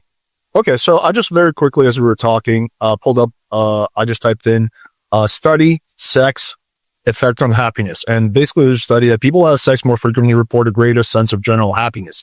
Now, assuming that you guys would agree with me that you shouldn't marry someone just for sex, correct? Yeah, we would agree that you Correct. should not get married just for sex. Okay. Absolutely. We agree on that. So Mhm. if the end goal, if we're going off like my metrics and my value system, where the end goal is happiness, which there's some preconditions to that, then wouldn't that study just directly contradict that? If people who have sex, You'd have to tell us what the preconditions were. well, the preconditions is that you're not directly harming anyone else. We reject that as a precondition, but well, I'm just gonna go with the merit of it though, and just try to answer as honestly as I can. Okay. So if we're following, like we're operating in my worldview, and we're doing this internal critique, then wouldn't it make sense that if I'm going off this study, that I should want people to have, sex because that's what makes them happy? If everything that you're saying within it would be accurate and I had no line of inquiry and took it all at face value, then we would just agree that it was consistent. Sure. Okay. So then the only argument you would have is that it goes against your Christian values. Well, I would just quickly argue that if you're invoking a study that says people who have more sex are happier, I would retort with the fact that people that are married have more sex. Was first of all, that doesn't apply to a lot of married couple. But with that aside, On the export, that's Alex. Everyone. but with that aside, we agreed that people shouldn't just get married to have sex. Yeah, we agree. We do agree with that. Yeah. Yeah. We agree with that. So you don't want to marry. We believe so that we're clear. We believe that the criteria for marriage, first and foremost, should be the children. You should be getting married specifically for the best outcomes for your children. And that is our deontological duty. So we don't look at it from a consequentialist worldview. we look at it from a duty-based worldview. We think your duty first comes to your children and then your spouse, right? Well, it's actually God, children, spouse, right? That's the duty order in which we see. God, three people, so the children are. I would probably agree with that. I think that's a pretty fair logic and philosophy. But okay, so let me just walk through this one more time and I'll move on. So we agree that you should not marry just to have sex. Yeah. But we also, if we take the study at face value that that sex increases happiness, then following my whatever ultra logical perspective, it would make sense that I would argue that people should have sex. It could, unless there was externalized values where you would look at it and say, okay, these other things mitigate the fact that just pure hedonism and sex is good and that these other outcomes are better. Explain that. Okay. So like, for instance, you go, okay, sex is good. So therefore having sex is good. Okay. Because people report like a higher happiness index. But what if they report a higher happiness index than that if they're married and having sex? Shouldn't we go with the being married and having sex at that point? Well, what if they can't find someone to marry yet? No, I mean, these are all great questions. And this is why we couldn't take it at face value. We'd have to go through it line by line to figure out if it's logical and if it adds up and if it's empirical and all this shit. So, I mean, at face, I would say if all of it added up to being completely equal to what you're saying, sure, we would say you're consistent. We just reject it because we don't think you are going to end up being consistent. I don't know how you can make that something that you don't think I'm going to end up being. Well, because we already told you there's got to be 100 different factors that go into this, and we've named tons and tons of them. Right. You're talking about external factors, right? Yeah. That's exactly how I felt about your study. Okay. Yeah. But you didn't point any of them out. Well, because I never saw the study. So, right. So if that's true, then how can you external factors were the problem? Right? It's pointed out potential ones. Like I pointed out potential ones that probably do apply. Maybe. Okay. Fair enough. I just can't say that definitively. I guess, okay, fine. I'll end it off on this last question. I'm not trying to personally attack you, but you talk a lot about, setting a good personal example, right? And that's kind of like where you think the pickup community fails is we set a bad example. I mean, that was why you spent. No, not really. So I just want to correct that. It's not that you're setting a bad example. It's that I believe that you're espousing out of one side of your face what you claim you're doing, and out of the other side of your face, you're doing something else that you're not claiming you're doing. What am I going to do? Well, I think this is why we would go back to my definition that you guys agreed to. You guys think that you're instilling men with confidence in order to approach women and giving them just the tools in order to do that. We believe that you're actually espousing ways for men to have sex with multiple women, and that you're actually encouraging them to do that. So it's not that it's not an example setting situation as much as we're saying that what you practice and then what you actually preach is different than what you claim you actually preach. Oh, okay. So you think it's not just that we're setting a bad example by fucking a lot of girls. You're saying we're actually directly teaching that you should fuck a lot of girls. Yes. Yes, that's what I'm saying. Yes. I'm agnostic with that, though. I don't tell guys. Well, we've established that you say that, but hang on. Well, this is a very interesting claim that we're getting into like 2 hours and 40 minutes into now. So I guess we have to we have to wrap it up, man. It's fucking. I mean, I gotta hear what your evidence for that is. Like, do you have any videos of mine that you can reference? We can do a round 4 if you. Yeah, I mean, I do. Yep. I do. I think I would hold you guys to this. This is what I would say. You guys should pin it here and then come back for part 4. Because just say we don't actually do closing statements. We just say for now, hey, we've reached a good point. We know where we are. Let's hold here and let's come back and jump off from this point. And now if I'm happy to come back solo, even if you. This is the other problem I think I've seen here get. We restarted the conversation in part 2 and part 3, and each time we had a whole lot of things that never actually related to, or maybe they did on some level, to the base topic at hand. You do have to get to those super chats though before we wrap up. Well, no, can we get? I mean, we can get 2-minute closings, right? We gotta get some closers here. Yeah, we got to get something. Yeah. Gotta get everybody else. We gotta give everybody a send off. Oh. Right? Let's get to the closing statement. Go ahead. Just 2 minutes. I mean, make them quick. I think that's fair. You can kick it off, son. Okay. Yeah. So, where do I even begin? Well, you guys heard it. We were operating obviously from different worldviews. I think what the biggest takeaway though, is that we were able to step into the worldview of Alex and John here, show why it didn't work from multiple angles, including the fact that lower sexual partners are less likely to divorce, which they seem to be, divorce being a bad thing. That the less likely you are, the lower your sexual partners are, the more likely you are to be a churchgoer, which would then result in a lower divorce rate, which again are good things that derive from our worldview, and that higher casual promiscuous sex, more sexual partners, leads to all the negative outcomes, and they are advocating for higher rates of casual promiscuous sex, and that it's cool and that these are good things, but they've got no ultimate grounding for it other than Alex's mental state, other than John's philosophical mental state that they're unable to actually articulate. And what we can observe, and I think I delivered multiple killing blows here by hammering this and emphasizing this, that the critiques that they delivered to us also applied to them. And whether they were valid or not doesn't matter, because they also applied to them. When they say that the Christian worldview is wrong because we've never seen a virgin birth, well, I could say that the evolutionary worldview is wrong because we've never seen organic compound come from inorganic compound. So all of their critiques are, self-refuting by their own lights, and all of our critiques to them are consistent with our worldview, and they don't actually violate our worldview. So I think I think we did as good of a job as we can. There's obviously still more ground to cover. I do appreciate you guys debating. I always appreciate somebody who's willing to come into the ring, especially against me and Andrew here. We are some of the fiercest right-wing debaters on the internet, if I had to say so myself from my biased perspective. So in any way, if you guys enjoyed, my name is Zen Shapiro. You can find me on Twitter and YouTube, also the in-house right-wing debater on the Crucible, where I debate often. So if you enjoyed me and the debate, you can find me there. So I appreciate you guys tuning in. I appreciate you guys having us on.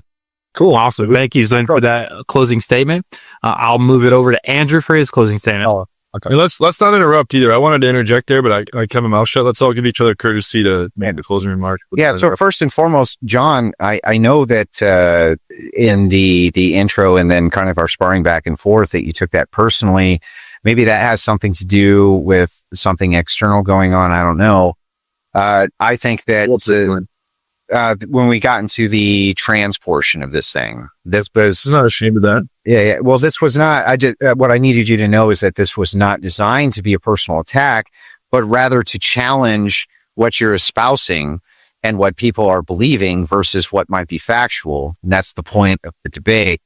We got into multiple different things where I challenged you on physics and laws of physics, on science and on the scientific method, on these various things that you had no answer to, though these were your criticisms towards us, which to me, that was totally bizarre and made no sense. You levy a criticism at somebody and you don't even understand the actual methods or processes in which you're levying the criticism. That makes me think you're just parroting things that you've heard. It's absurd to me on its face. Zen did make the most valid criticism, which is that all of the things levied against us are levied against you.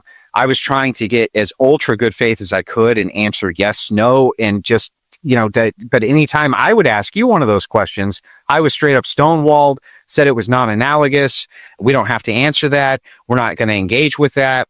And then the metric for which you kind of said that was okay is because you were concerned about the audience's judgment, which leads me to believe, well, I mean, you have to have a smart audience if they don't, you know what I mean? If they can just be swayed by these perceived non sequitur and straw man arguments or loaded arguments, as you say, I don't think my audience could be swayed that way. So I think that all of them were good faith arguments. All of them were designed to probe your worldview so that we could dive into it more. We were happy to answer criticisms to our own. Just as usual, they tend to fall flat. So that's kind of my closing statement. Zen did great, and you can find him on The Crucible. He is our in-house right-wing debater. You can find me there too, though I'm usually hosting, not debating. I would like to thank Alex and John for turning out for the debate. Thank you. All right. Thank you for that, Andrew. And just an intermittent super chat from John Smith on Playing with Fire's channel for $5. Thank you for that super chat, sir. John and Alex just show how to get girls in 2022, not what you should actually do. But yeah, obviously a girl with a lower lay count, I think he's meaning body count there, is a better partner. And I'm going to pass it over to John for his closing statement. Okay. So I just have to say that I was fairly disappointed. I felt like this was a dirty fight the whole way from the other team.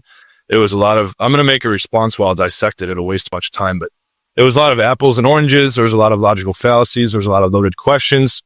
They picked extreme skepticism. They played games with definitions, and they made a lot of wrong assumptions followed by deductive points, which is why I kept calling timeouts, because no, I don't think the audience is clever enough to follow the little games you were playing that can defeat my position unfairly. So if this happens again, there's going to be some strict rules regarding the types of points that can be made. And I'm going to continue to speak up. We can't be reframed as being afraid to answer points when you're doing low blows below the belt. In a ring, you're not going to fucking kick people in the nuts. That's what it was like the whole time we were on here. And for the record, I don't think we're the crazy ones saying miracles are insane. Okay. It's for the same reason we don't believe in Santa Claus or the Tooth Fairy anymore. I look at Jesus Christ on the same exact level. No different whatsoever. Okay. Same with all the other religions. So I don't see them as binding threats. And I don't think people should live their lives in fear of going to a place down below that we now know is magma. Okay. We didn't know that before. Or going to a place above that we used to think was heaven, but now we know it's the solar system. Okay. A lot of these claims are outdated and now science destroys them. And once people learn enough about science, it's very easy to be an atheist. Okay. Before evolution and modern neuroscience, it was a lot tougher. But now we have real explanations for these things. And if you're going to try to claim that we just can't tell that it's blood once you've drank the wine, it's probably blood. Anyone with half a brain is going to say, no, you're retarded. Okay. And that's how it, so I just want to stress, we have to make this a fair fight, and we're not the ones making the wild claims here. That's you guys. Got it. Thank you for that, John. Intermittent super chat from our channel on The Crucible for 100 Mexican pesos, which would be computed out to $5 over here. 26 cents. 26 cents. Yeah. Inflation. It's inflation page. Bro. Emmanuel, trying to fill up that gas tank. Let me teach you some expert hammering techniques, and by showing you how to build insecure but very affordable and comfortable tree houses. You decide how to use those techniques. Do you see any problem? That's a question, but you don't have to answer it. Thank you for your super chat, sir. And we'll pass it on for Alex, the leader and creator of Playing with Fire, guys. Remember to like, share, and subscribe to his channel. Sir, give us your closing statements. Sure. So I'll start off by thanking everyone. Thank you, Pedro. Thank you, Zen. Thank you, Andrew. Thank you, John. They became a shit show at times, but I appreciate you guys coming on. So with that being said, let me get into my closing statement. I'm going to comment on what Zen and Andrew said. I think you attempted to step into a worldview that is true, but I don't think you really did. An example that Zen gave, when just because evolution has never been recreated, it debunks the argument. That's not true, because millions of births have taken place in recent history, and aside from artificial insemination, none of them involved a virgin giving birth. So again, we're comparing apples to oranges. I think that was done a lot throughout the debate, and we have to compare apples to apples. I think also the fact that you were having sex before marriage and now are virtually signaling that you shouldn't take away from, that does take away from your credibility. I also think the definition game takes away from the argument at hand. I don't think it adds to the discussion. You made the argument near the end that I'm inconsistent between what I say I teach and what I really teach. And that's interesting. I'd be curious to hear you prove that in the next debate, because that is something that was only brought up at the very, very, very end. And I could not fundamentally disagree with that more, because you're effectively calling me a hypocrite. So, or at the very least saying I'm inconsistent. So I'll be very curious to hear you respond to that. Well, my overall assessment of the situation is you guys are better debaters, but our arguments are a lot better. My 2 cents. Awesome. And guys, that was the closing statements for this debate. It will probably more than likely have a part 4. It was very good at the end. Like Alex said, I fully agree. At times it was a definite shit show, but usually in the later half of these things, I've been noticing it comes back home and gets more productive. So hopefully next time we come back and we see you guys, we can pin it from here and unpin it right here. Thank you so much, Alex, for letting us on your channel. We appreciate it. At this time, I don't know if Andrew and Zen want to leave, but Alex, I saw last time you stayed on stream. Can you stay on stream again, or are you trying to log off right now? I'll stay on stream for like 5-10 minutes to do like a post show type of thing. Gotcha. Okay, cool. So yeah, guys. All right. Well, I'm out. I gotta go. I bet those glasses make you see better.